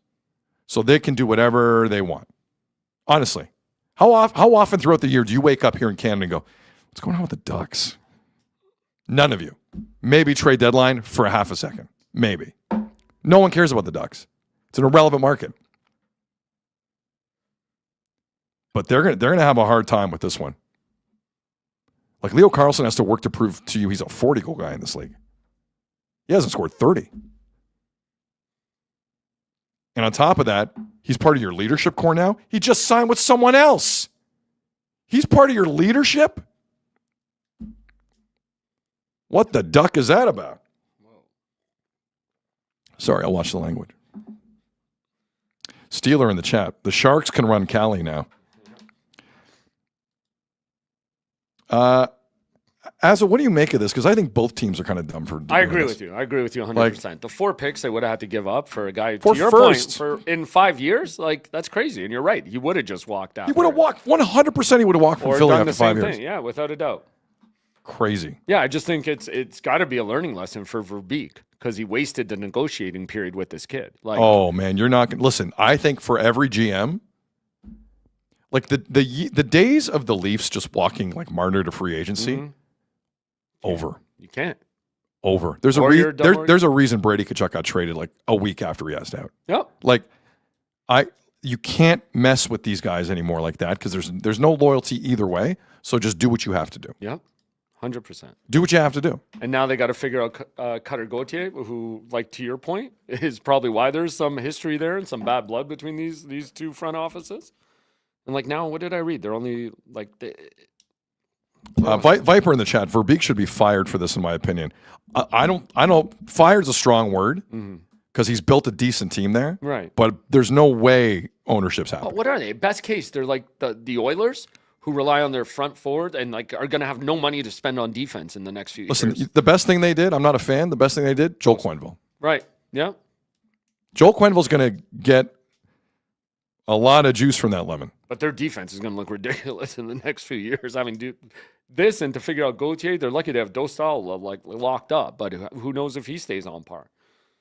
I don't know. Look, listen, the Ducks. You just can't build a team. Let's tell you what it is. The Ducks ran into an Oilers team that had checked out and were banged up. There was a lot going on with that Oilers team. And I just don't know. Like, I don't know how to gauge last year for them like that. I don't know. I could tell you Leo Carlsson's a nice player. Yeah, of course. But the highest paid player in the National Hockey League is asinine on both Philly's part and the Ducks' part. I'm shocked the Ducks signed it. Me too. I'm sorry. Take those. The more I thought about that, I'm like, easy decision. But you're also going to send. So in their room right now, they have Leo Carlsson, who wanted to leave. Cutter Gauthier left Philly because he had a bad Zoom meeting and his ego couldn't take it. Yep. Like that's an interesting room in terms of leadership. Without a doubt. Very interesting room. And to your point, like you'd want to build off last year. This puts your back up against it to do anything, to build a team around this. The depth we just saw it takes to win the Stanley Cup. You can't do it. And the defense it's going to take. They put themselves in quite the predicament. Oh, it's an interesting situation there. Out of curiosity, because I know Puckpedia are that good. So right now, the Ducks have $9 million in cap space. Yeah, that's what I was looking for. That's what I now. thought. Listen, considering looking at some other teams around the league right now, that's not nothing. That's actually something you can work with. But I'm just like, dude, I'm just looking at the Leo Carlsson right now on Puckpedia, and they've updated it. Already. This is crazy. Yeah. 18 million. See, here's the thing. I'm not seeing a no movement clause for the next 4 years. I'm seeing a no movement clause in the final year. Are you not allowed to trade a player? I think for 1 year you can't trade a player when you match the offer. Yeah, I believe that's. But is that like for years 2, 3, and 4? I just don't know that. I'm thinking. I'm talking. It was just for the first. Just thinking out loud. Because Barrett Hayden, the problem with Utah matching Barrett Hayden's offer sheet from the Devils right now is they can't trade him for 1 year, and his UFA is coming up. Right. So he's going to free agency. For first year, you can't deal him. Okay. But I'm not seeing no movement clauses past this year on Leo Carlsson. Well, yeah, it's a crazy thing about these offer sheets. Like, do they have to give it everything like the same, the signing bonuses and whatever he had in that contract? They just match everything? I don't know. Oh, no, it's exact. Listen, it's a contract that Philly signed him to. That's what you have to sign. Period. You don't like it? Goes to Philly. You have a week to decide. Let us know. It's a ruthless thing, man. Like, I love it in the CBA. Don't get me wrong. As a neutral watching this is kind of amazing. But it really exposes the stupidity of who you are. Yeah. It really does. In terms of letting an RFA get to that point, and if you're willing to pay top dollar for a guy who's barely proven himself in the National Hockey League, it's wild. Yeah, so match the contract terms exactly to your point and let the player go and accept the draft pick compensation. 1 year freeze. If the original franchise decides to match the offer sheet, they cannot trade that player for exactly 365 days. Like, oh, it's a hell. Don't get me wrong. Hell of a story. I want to see this more, though. Well, but this is why you don't. It blows up in potentially everyone's face. If Philly did this, is there a part of Daniel Briere that knew full well they weren't getting this player and they just wanted to screw over the Ducks? Probably. Hell of a gamble. That's a hell of a gamble out of spite. To your point, 4 first-round picks for 5 years. Like, what? And then he walks. Probably. Like the math, I'm not the numbers guy. That doesn't make a lot of sense to me. You're going to lose 4 first-rounders and then he could leave after 5. Man. Omega in the chat, $9 million in cap space left, and Gauthier is an RFA. Verbeek is screwed. Yeah. Are we going to see another offer sheet for Cutter Gauthier here in 3 days? Can you imagine? Well, hold on. Let me see the teams here that could pull that off potentially. Well, they're saying they're going to have to trade somebody, right? Like everyone's looking at Frank Fratano. Look, here are the teams with a ton of cap space still right now: Columbus, Calgary, the Blackhawks, and the Connor Bedard's gone 4 months, shoulder injury. Right. The Red Wings. Yeah, I think Cutter, though, does he have another The year? Red Wings have an odd amount of cap space. Yeah, everybody's saying Cutter can't be offer sheeted right now. Oh, forgive me. He's not at that point of his RFA. He's not forgive eligible me. yet. He's not there. Forgive me. My bad. Man, The Ducks are lucky he's not. Right. There's some teams here who would pounce. Pounce. As they should if you put yourself in this kind of Pounce. situation.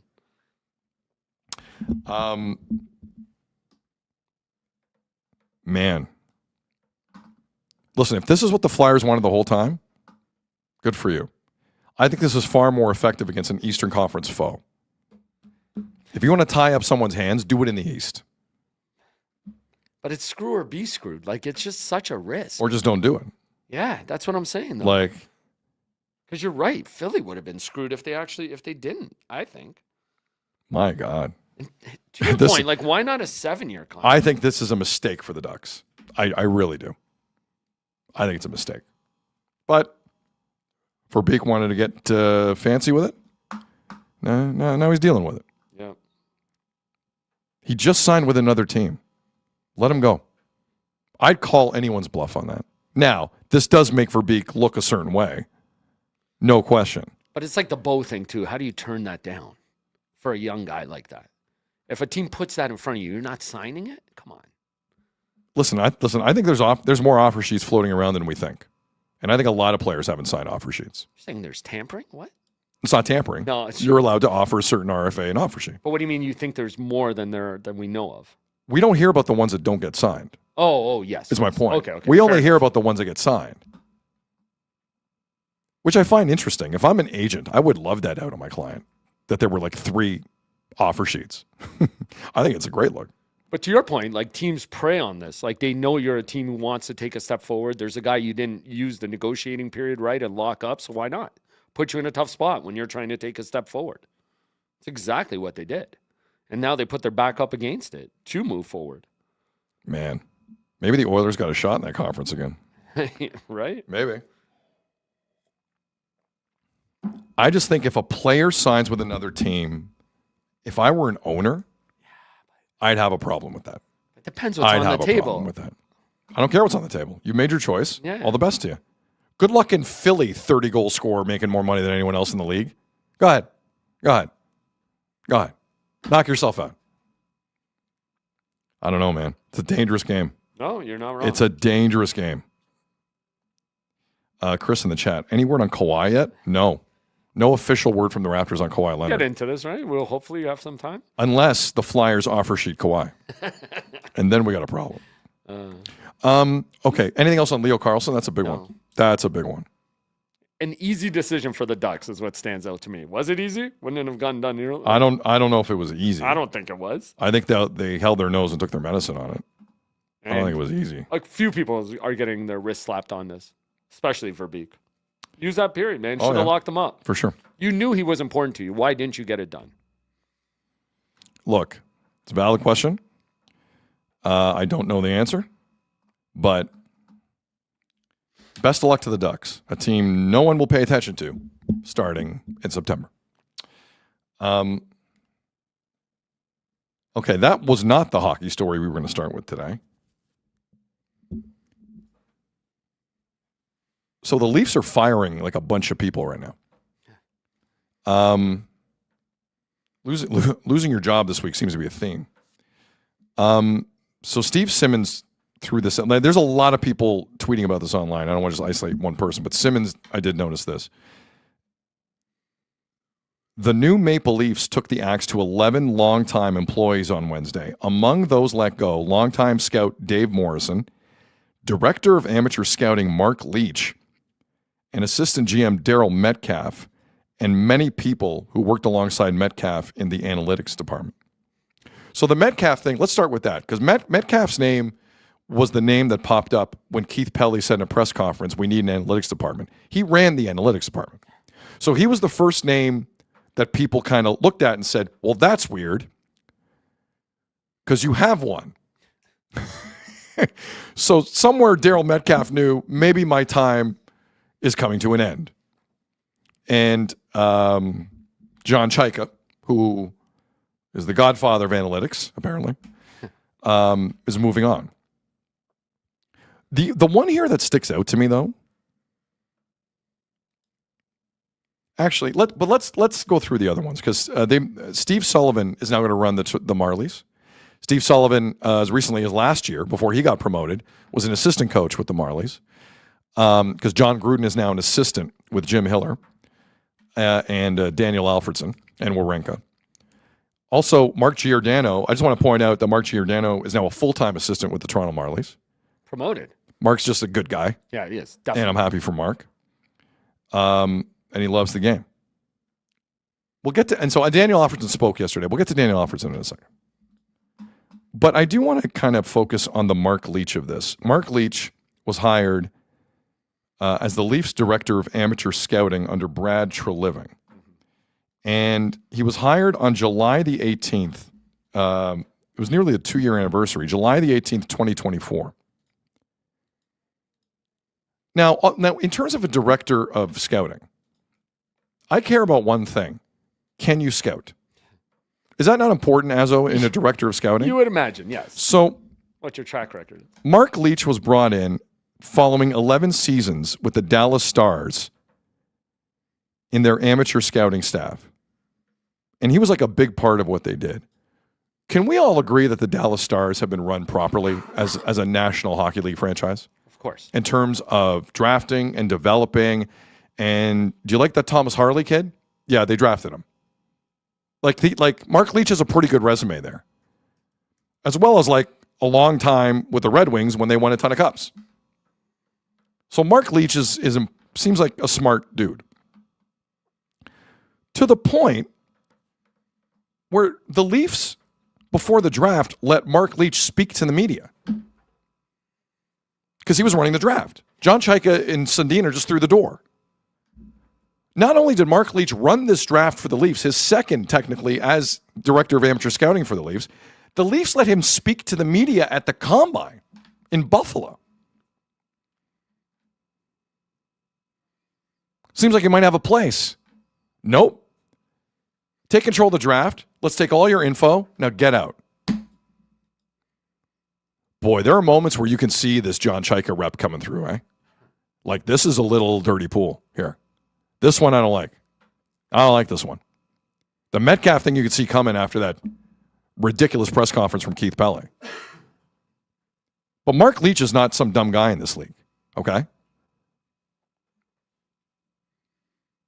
Remember this draft specifically.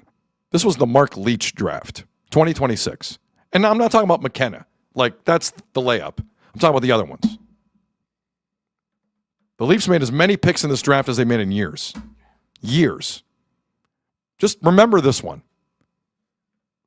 Because the Leafs let go of a guy who has a very good resume in that world. And I don't need to remind you, the Leafs, part of the problem has been drafting and developing. Kind of important things in sports. Haven't done that well. But the guy everyone applauded as a hire 2 years ago because he's not a Chaika guy is out.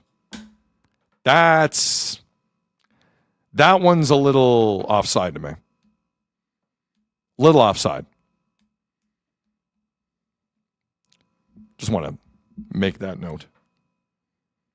Now, a lot of people pointing out that, like, on June 1st of this year, he hired Judd Brackett as an assistant. Brackett was always going to be the guy, Right, and they're bringing in their guy. Listen, and he's the guy who spoke after the draft this year, so people are saying the writing was on the wall. But Mark Leach spoke before the draft, Yes. is my point. Right. Well, Mark Leach was put in front of the media by this organization. June 1st is not that much time. They had to It's use not. all Leach's Oh, of notes. course. Please help us. Now get out. But to bring in a guy for 2 years, I don't care if he's Treliving's guy or not, kind of sucks. Treliving's guy or not, look at this guy's resume, man. Yeah, no, I know. That's what I'm saying. You got to be kidding me. Yeah, but Like, what do you think? You think the Mark Leaches of the world are going to work against John Chaika? You think a bad draft makes Leach look good? That's not how his business works. yeah. Scouts have one way to determine future employment. Be good at it. People making draft picks have one way to continue employment. Be good at it. But new management always wants their own guys, right? That's all I'm Then don't put him in front of the media. Yeah. Then be an adult about it. If you want to be the tough guy, Chaika, then let this guy go before the draft. But no, you don't have the balls to do that. Nah, that would look weird. Give me all the spreadsheets. Now you can leave. Yeah. Well, that's basically what they did anyway. Now there he is. There's Chaika. There's Chaika. I've been waiting. He's right there. There's Chaika.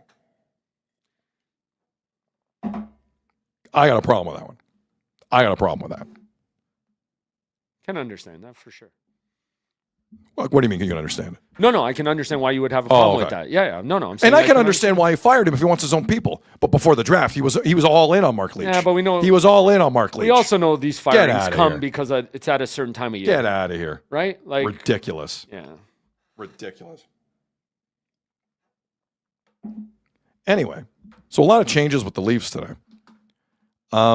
And to the other point of Steve Sullivan, like that's why people were wondering why he wasn't on that list of assistant coaches. It was pretty apparent yesterday. Right. And by the way, Derek Lalonde has landed in Montreal. There you go. So All the assistant coaches or associate coach. Is he Yeah. an associate or an assistant? hold on, let's check. Let's check what he is. Derek Lalonde hired by Montreal Canadiens. As an assistant. No, he's not. He's not the big dog. No. Nope. You don't get associate. You don't get the Daniel Alfredson treatment. Nope. Unc Ryan, assistant to the regional manager. Neeps in the chat. Chaika is a decoy. I like that one. All right, so the other thing kind of in the Leafs ether is obviously Daniel Alfredson. I've never in my life pulled audio from an assistant coach media availability. Ever in my life. Ever. But we're here. And Daniel Alfredson, who's in Sweden right now for the summer, I'm guessing he has to come back pretty quick, but he's in Sweden right now, held a Zoom avail yesterday, and the audio on this for some reason is not the best, so I apologize ahead of time. Not the first time the Leafs have posted something on their YouTube account that has sounded like ass. But there were two clips here from Daniel Alfredson, who left the Sens. His contract was up at the end of June to become an associate head coach under Jim Hiller with the Toronto Maple Leafs. So immediately, Bruce Garriock of the Ottawa Sun gets involved and asks Daniel Alfredson, a Hall of Famer, synonymous with Ottawa, do you realize how many people and how many faces you just spat in making this move? It's not how Bruce Garriock phrased it. It's how I phrased it. Here's how he phrased it. I'm just wondering if you understand the pain that Ottawa fans are feeling today in seeing you go to the Leafs. There's no question. I think from talking to friends and other coaches as well, it's different when you coach. I think when I want to go down as a coach, I knew I had to move at some point. I have to earn my way and get the experience. In my dreams, would I have loved to stay and then become the head coach of Ottawa? Maybe, but that's all. Nobody stays as a coach forever. Wants me to get better as a coach. This is the path. I knew at some point I had to move, and they don't hand out jobs easily. Any opportunity, I felt it was the right one for my coaching career without a question. Germo Tank in the chat. Garriock, shake my head. I thought Bruce asked a pretty good question. Yeah, for sure. Because guess what? Sens fans are kind of asking the same thing. Here's just the general thing on Daniel Alfredson making that move from the Sens to a hated rival, the Toronto Maple Leafs. Like, Daniel Alfredson really thought he should coach over Travis Green. Now, guess what? Egos are prevalent everywhere. I'm not overly shocked by that. But, like, Travis Green's put in some time. How long has Alfredson been an assistant? Like a couple years? Something like that? Yeah. And it was Ann Lauer and Steve Staios that, gave him the opportunity. He take a step back. Think about this. Daniel Alfredson believes he should already be a head coach in the National Hockey League. I mean, look, there are the J.J. Redicks of the world that just kind of walk in and get jobs. It happens. But that's here's what I'm trying to say. If I'm Jim Hiller or John Gruden or Warenka on that staff, there's already cliques on that Leafs coaching staff that are obvious to see. Gruden has a history with Jim Hiller. Warenka has a business history with Jim Hiller. Daniel Alfredson and Sundin go back decades. They won a gold medal together in Turin in 2006. I know Leaf fans don't want to hear this.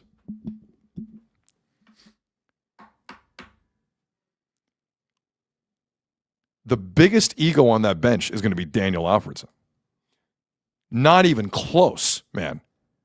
With no experience, he thought Travis Green should get fired. That's essentially what he said in the press conference yesterday. I wasn't going to get a chance in Ottawa. You just started coaching.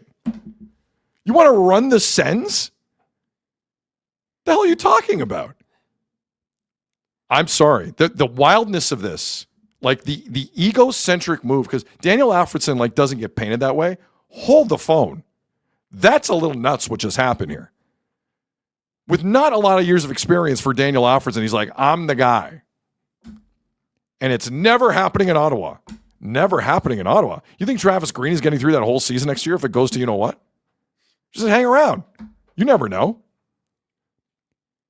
Do you think making Daniel Alfredson the next head coach of the Sens of next season is a disaster, is the worst PR move for Michael Andlauer and that ownership? No, it isn't. Just wait it out. Sign another deal. Man, Daniel Alfredson believes right now he should be head coach. That's a crazy thought. Crazy. And told you that's what he's going after. He's not shy about it. No, he told you he wants it. Jim Hiller, it's his aspiration. You better watch out, brother. You better watch out. Again, I think there's a reason it's associate head coach. Like Sundin has basically said to everyone on the inside, the next guy is going to be my guy. I don't know if Jim Hiller is his guy. Yeah. Doesn't feel like it. No. The next guy is Sundin's guy. Let's see how this goes.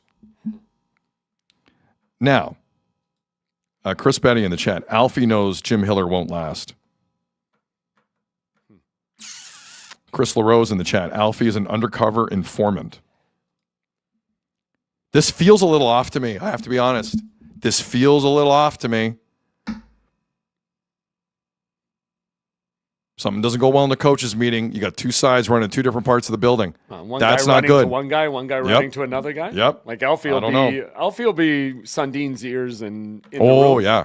And Hiller will be Chaika's. I can't have a normal dinner conversation with Daniel Alfredson if I'm on the coaching staff. Everything's getting back to Matt's. Everything. Does someone want to debate me on that?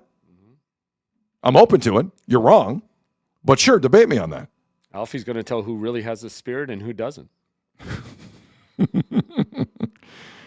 Josh in the chat. How do you think Hiller feels about this? Based on everything I've heard, I think Jim Hiller does what he needs to do to survive. And that's the nicest way I could put it. You know what I'm saying, Azo? Yeah, he does what Chaika tells him to. Like he is, right? We know he's a yes man. The other thing, now let's move past the sense. Hopefully he reads the emails though, not like Berube. Oh, they're all going to read the emails now. Yeah. You're going to have email tests the at analytics lunch. emails Yes. that Berube didn't read from Metcalf. Yeah.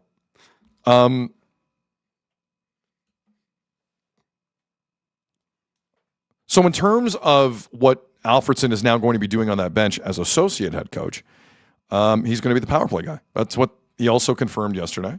I think we read the quotes yesterday, but we have it for you here. And he talked about kind of what he's going to do with the power play and where they might be able to be better. Here's what he said. Jim is a power play coach as well. That was part of the interview.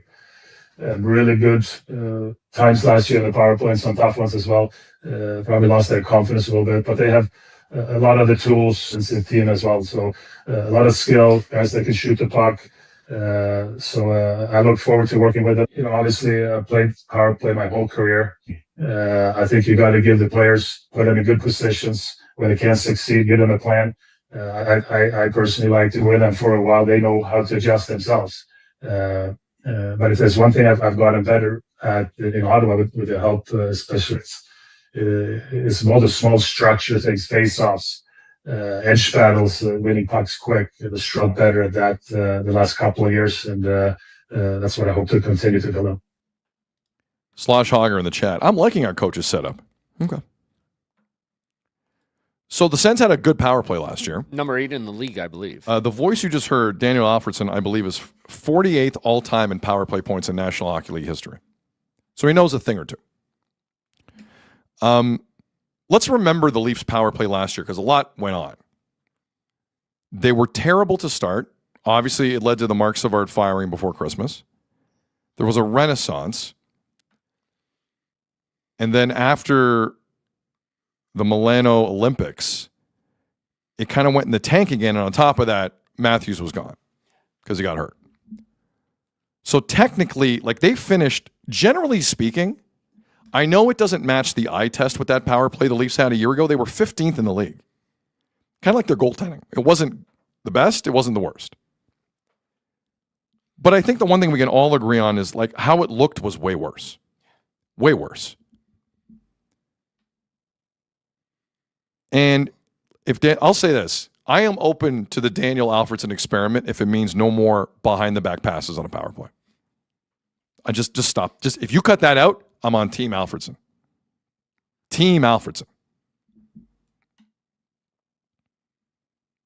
My final point on this is, like, again, to leave Ottawa for the Leafs, a bigger a-hole move than people are making it out to be. Like, there's like Daniel Alfredson is a respected guy, maybe not amongst like Darcy Tucker and Leaf fans, and I understand why. But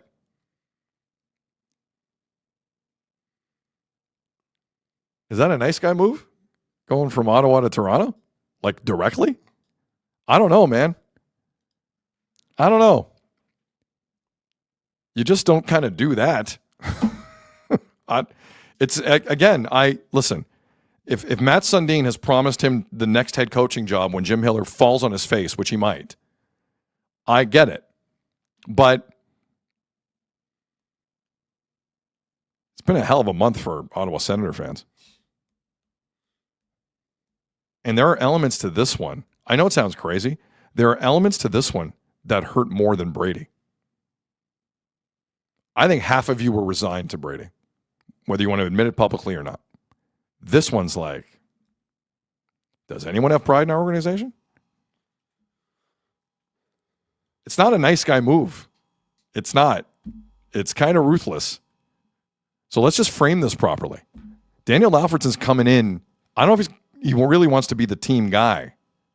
I think he has his eyes set on specific, obvious things, and he basically told us about them yesterday. Let's see how this goes. Because it's not like Jim Hiller doesn't have his friends in that room. 34 likes him some Jim Hiller. Loves him some Jim Hiller. As I'm hearing some of those clips, and again, I apologize for the audio, but it wasn't the best. It's probably in Sweden. Connection was bad. It wasn't great. Yeah, it wasn't great. In fact, there was one moment during the presser, it was like a window shade behind him started to open. Like there was some weird things going on. It was just the weirdest thing. It's on a timer? I don't know what it was. Listen, he's stepping into a pretty good situation, especially when you're replacing Morgan Riley on the power play with Darren Radish. Like, you know what I mean? Like, sorry, do we know they're replacing Morgan Riley in the power play? You would imagine, wouldn't you? It has to be. How long has Morgan Riley been in the power play in this city? He deserved to be taken off the power play 4 years ago. True, but who'd they have to? Yeah, I don't know. But that's why you went and got Darren Radish. Like, he'll be on. I could see a world where Darren Radish is on that power play with Morgan Riley. Because the Leafs are going to leave. Well, let's hope not. It's a new regime. I'm not giving the Leafs, I'm not assuming anything from this team. They just fired like one of the more respected directors of amateur scouting in the league, who you let do your draft in Mark Leach. All 10 picks, yep. All 10 picks. They were definitely his notes, for sure. Like I was shocked to see that one.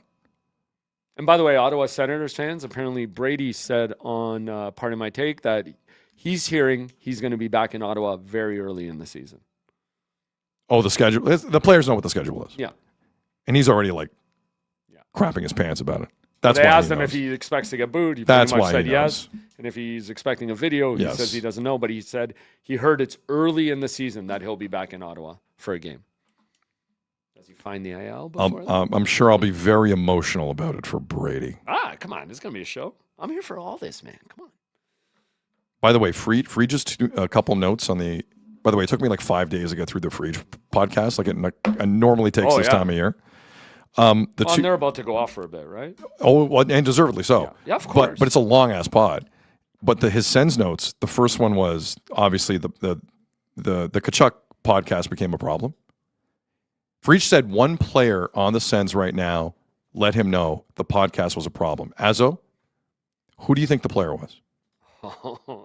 I'm gonna say a guy who plays between the pipes. No, I don't. I think that's the really? easy answer. I think it might be someone else. Yeah, well, for sure. I'm praying it's either Shabbat or Jake Sanderson. One of the veteran guys. That's the leadership core. Yeah. Like I would hope it's one of those two guys that That's said fair. enough. Who has I don't to know hear that. from both. I just like the conversation. Who do you think told Freach the podcast was becoming a distraction? And by the way, fair. for Michael Landauer and Steve Staios to just kind of turn a blind eye to that, you deserve what you get. At some point, you got to lead. Yep. Oh, we don't want to piss off Brady. Yeah, it's your team, though. It's your team. It's not Brady's team. It's your team.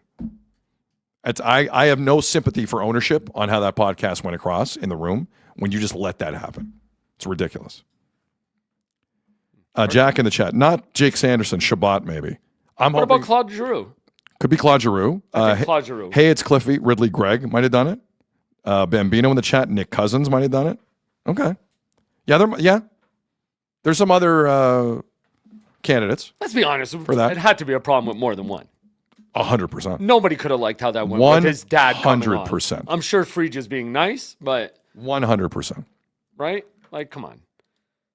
The other interesting thing I found was Alfredson when he was asked about Nylander. Said he played with his dad, just followed him, got to meet him at the Four Nations, but he's a very important player to this team. Wonder what he does with him. Nothing. Same thing this organization has done for over 10 years. It's the new regime. Come on, man. Be a bit sure. positive. Oh, yeah. Sundin's going to have a stern hand on William Nylander. Oh, yeah. I think it's going to get real tough with Daniel Alfredson on the bench and Matt Sundin upstairs for William Nylander. Oh, yeah. Watch this. Now he's only allowed to flip off 2 cameras per year. They're going to stop him at 2. But there's got to be some pressure with Sundin and Alfredson now in the organization on this guy to step up to his potential. No? I don't believe this organization has the balls to put pressure on anybody. Okay. That's what I think. But if I'm wrong on that, I will stand corrected. I will stand corrected. By the way, the other Frege note on the Sens, I meant to bring this up to you. So they picked up Samuel Ersson from the Leafs after they picked up Ersson from Philly in the Joseph Wall deal. Yep. Because backup goaltending is an issue in Ottawa. Like Linus Ullmark may need to miss time. He always does, yeah. So it's basically Levi Merlainen and Samuel Ersson. Frege heard one of Ersson's biggest issues is that he's on social media a lot. Really? You got to pull that guy's phone from him in Ottawa. Don't, in that market specifically. Definitely. Like in any Canadian market, social media is not easy. Canadian market, for sure. But like, as we've seen this year in Ottawa, social media kind of could run amok. Just a little. So is that such a bad thing? Like in season, I'm surprised more teams don't do that. What do you mean a bad thing? What do you mean a bad thing in season? What are you talking about? Like why teams don't say like, hey, just stay off it. Like can't you shut your social media off? But you can't. But like you can't enforce it. You can tell them. Yeah. No. Exactly. But like you can't. Like it's tough to enforce. I heard that and I'm like, oh boy. In the offseason, do whatever you want. Go to Sweden and post pictures of Nylander and Rasmus Sundin together. Did you see they're on their yearly trip together? Who's on their trip? Sorry. William Nylander and Rasmus Sundin. Sandin. Sorry, Sandin. Yes, obviously.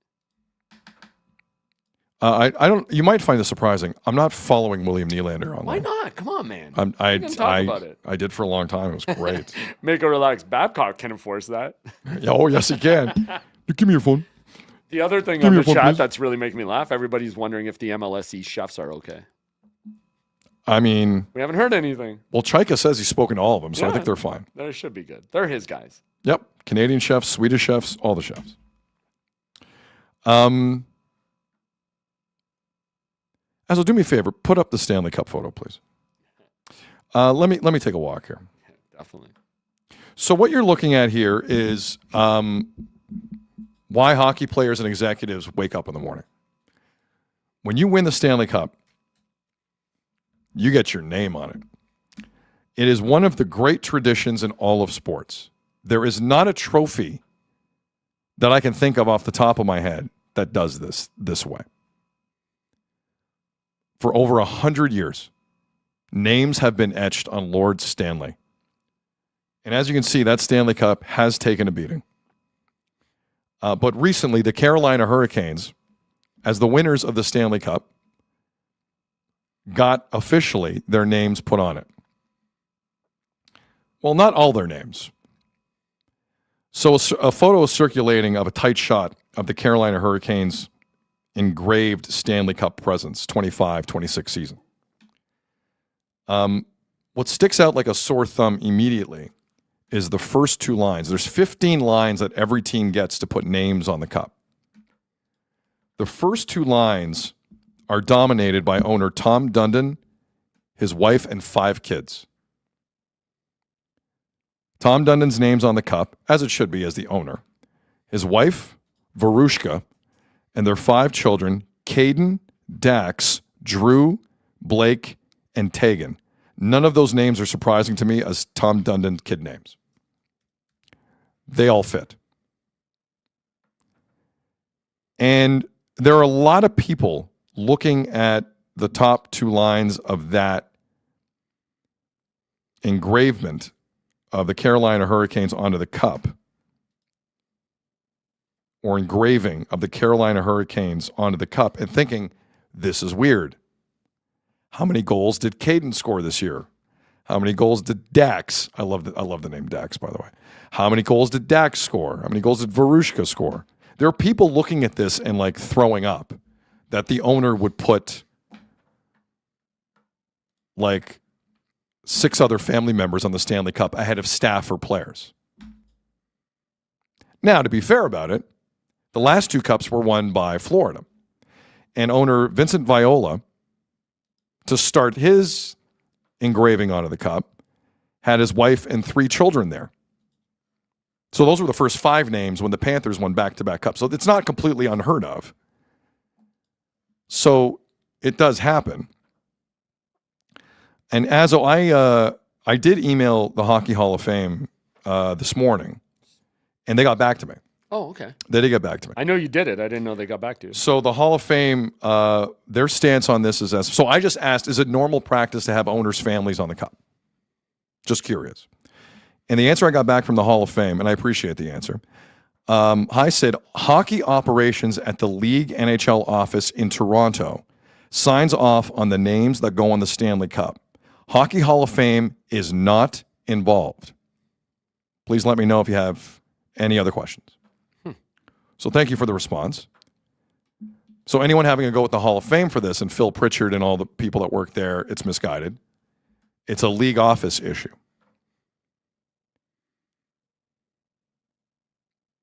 I know there are people freaking out over this. Like, I understand. And Tom Dundon is interesting because, like, based on some of the things he's done with the Portland Trailblazers, is one of the cheapest owners in sports, it looks like. Like, no doubt about it. So I understand people's frustration. I need you guys to understand something. If you cut the checks, you make the rules. I don't like it. You don't like it. I'm sure there are 15 names for both the Panthers and the Hurricanes over the past several years who believe their name should be on one of the 15 lines allotted for this on the Stanley Cup. I understand all of that. The mentality that people have that if you cut checks, you have no rights is a little off to me. Sorry. The owners should never get the championship first thing. It's not realistic. It's not. Now, I like that the NHL doesn't do that, but like I understand why other sports do. So I just think it's a little much. The owner doesn't have any rights argument. I get it, but I don't get it. Do I wish it was just players and staff? Of course I do. I'll take an owner. I'll take one owner. Of course I do. But the people who cut the checks have no rights in their own organization thing? Guys, come on. It's that one I'm not completely behind. Am I off, Azo, on any of this? No. Am I? Because when I saw this morning, I also was a little like, you got to be kidding me. Yeah. But like the more I think about it, I'm like, what are you going to do? Yeah. He's the owner. Right. Frank Viola's the owner. It's his legacy. It's their team. It's their team. Like, what are you going to do about it? Who are you going to complain to? No. If Gary Bettman signs off on it, I don't know. Am I missing something here with this? No, you're not. But if their names made it on instead of, say, a long-time equipment trainer or PR people, then that's a personal decision. And of course that happened. Yes. Of course that happened. So I can understand why people have an issue with it. I have an issue with it. Yeah, of course. But like there are people that are like on the internet going, this is the worst thing I've seen online today in any part of the world. And I'm like, I saw the whoa. Illich family in Detroit did it too. Of course they did. Yes. Like it's just No, it's his it's decision. it's annoying. It's not the craziest thing I've ever seen. Not at all. I don't like it. It's not the craziest thing I've ever seen. Hey, people with a lot of money sometimes make these decisions. Yes. Right? Like, Yes. not necessarily the most, like, they care about other people too much. The Ducks matching on Leo Carlson, way crazier than this story to me. That offer sheet, way crazier than this story to me. I don't like it, just so I'm clear, Did you but see- I'm not shocked. Yeah. I'm not shocked. Anything else you want to add on this? No. Did you see, like, Jordan Schmaltz, who has like 50,000 or 42,000 Twitter followers or X followers, whatever you want to call it, threw out that Dax was actually the family dog, and that's who he put on instead. And people started going nuts about it. Sorry. Dax is the dog? No, that's he threw it out there, but I'm pretty sure it's his kid. Like, they do have 5 kids. It's not the dog. It's so funny. But he put it out there, and he has 40,000 followers, and people were going Dude, nuts about it, you have which to would make, be hilarious. You have to clarify sarcasm. I know. Sarcasm online doesn't work. I know. Annette Conway in the chat, so cheesy. It takes away from the prestige of winning the hardest trophy in all of sports. SW in the chat, can they add future offspring to the Stanley Cup? I'm sure the league office would be fine with that. Yeah, you feel bad for those if there are people who have, and it depends how long people were with the organization and stuff. But yeah, I don't find this that offside. Like, Chris in the chat, the dragon story is bigger than this. I still say so. That's pretty good. Cole of 89 in the chat. Look at the 89 Flames. The owners are there, but so are the trainers. I think all trainers should be involved. The work those folks Right. put in. Without a doubt. My God. That got you through the season? My God, the work they put in. The work they put in. Yeah. Again, billionaires sometimes don't make the best decisions. Kira in the chat, what about pets? That's next. Why not? A pet will find its way onto the Stanley Cup. It'll happen. It'll happen. Okay.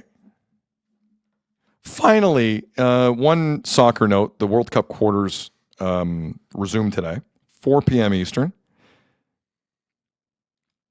Oh, by the way, sorry, with Betway. I was gonna get a prediction in on Betway. Yeah. Because tomorrow is Belgium and Spain. It's a great time of year. Great time of year. I don't think Spain has played like a really solid game yet this entire tournament. Agreed. I have to be honest with you. I think they are ripe for the picking. Portugal were too inept, and the coaching was too inept to get that done. I'm not surprised Portugal didn't get it done. I think Belgium are riding an FU wave off that USA game. I think Belgium might have enough tomorrow. And Leandro Trossard, I think, could get a goal whenever. 20th minute, 70th minute. I think the Arsenal winger can get it done. I'm leaning Belgium in that game. I like that. I like that I'm a leaning lot. Belgium in that game. So that game is tomorrow. You're right about the momentum and riding that wave right now. For sure. They're feeling themselves, which is awesome. Today is France and Morocco at 4 p.m. Eastern. I just want to remind everyone who's on yellow cards going into that game today. If any of these players pick up a yellow, they miss a World Cup semifinal. For France, Bradley Barcola, the winger, he's on a yellow. And Michael Olise is on a yellow. Watch out for Olise. If France lose him in the semis, whoa. Also, for Morocco, they have 5 very important players on yellow cards here. Ashraf Hakimi, yellow card. The kid who destroyed Canada, Azzedine Ounahi, he's on a yellow. Issa Diop in the center of their defense, he's on a yellow, the Fulham defender. Bilal El Kanous is on a yellow. And another defender, Radouin Halal, is on a yellow. Morocco have to be careful here. I don't know how they're going to get through this game and not have some of these guys yellowed. That's 3 defenders. 3 defenders. Important ones for Morocco. So that's the situation today. Any officiating change in that matchup? None. So I 5 think France- Argentinians. France should be more on high alert, though. Now, to be fair, a France official ran Egypt and Argentina. Did you know that? I didn't. And Argentina got all the calls, oddly enough. I should have said that yesterday. No, I think did you? I did not. Okay. I do have to bring up one more thing about the quarterfinals, because we saw the United States and Florian Balogun have a red card rescinded. England attempted to have a red card rescinded on Kwanzaa Leverkusen defender for their game against Norway on Saturday. FIFA have ruled against the appeal. So Kwanzaa gets a 2-game ban, plus was red carded against Mexico. Things that happen when the White House doesn't get involved. Things that happen when the White House doesn't get involved. Okay. I finished my resume to send to FIFA. To be president? Yeah, to be president. The vote is next March. Yep. Infantino, clock is ticking. On that SOB, clock is ticking. He pissed off everybody. Everyone. Well, except for one person. Although then they lost, so he's probably pissed anyway. Which is amazing. The pressure that got heaped upon the states, and they couldn't come close to taking it. I love it. Christian Pulisic is a child who isn't up for anything. There's a reason AC Milan didn't make the Champions League this year. He's a nobody. I once heard someone on TV say Christian Pulisic is the Michael Jordan of soccer. What? Years ago. Idiot. Anything else, Azzo? Because I think we're done. You know what I just didn't get to show you? The Dustin McGowan sideburns. Oh, that's the shot I was looking for. Yeah, look By at the way, that. shout out the old school Sportsnet bug. What year was that again? That was 2007. Yeah. For the listening audience, we're looking at Dustin McGowan when he nearly had a no-hitter. Well, no, sorry. The Jays are down here. Yeah, this is a different game. This is a different game. But Just for the side. The Dustin McGowan, is it lamb chops or pork Yeah, chops? It's lamb lamb chops? chops. Not pork chops. Lamb chops. What a look for Dustin McGowan. Look at that. Wow. Joshua in the chat is asking, Sid, thoughts on George Jesus? Portugal have a new national team coach. Oh. I'll have thoughts on it tomorrow. Make it relax. Yeah. Does this mean the end of Ronaldo in the national team? I don't know. Take it easy. It's Chris! Great clip. I can't wait to run this clip tomorrow. It's one of my favorites. It's pretty good. Anything else? You good? Nah, hit like and subscribe, please, people. On behalf of Jeff Azzopardi and everyone here at Sick Media, I'm Sid. You've been watching and listening to the Sid Seixeiro Show powered by Sick Media. Apologies. We want to get to Anthony Santander, but we ran out of time. Enjoy the rest of your day. Let's see what tomorrow brings. Take care. We'll talk soon. And that's a wrap. Hope you don't miss us too much until next time. Follow the Sid Seixeiro Show on YouTube, X, Instagram, Facebook, and wherever you get your podcasts.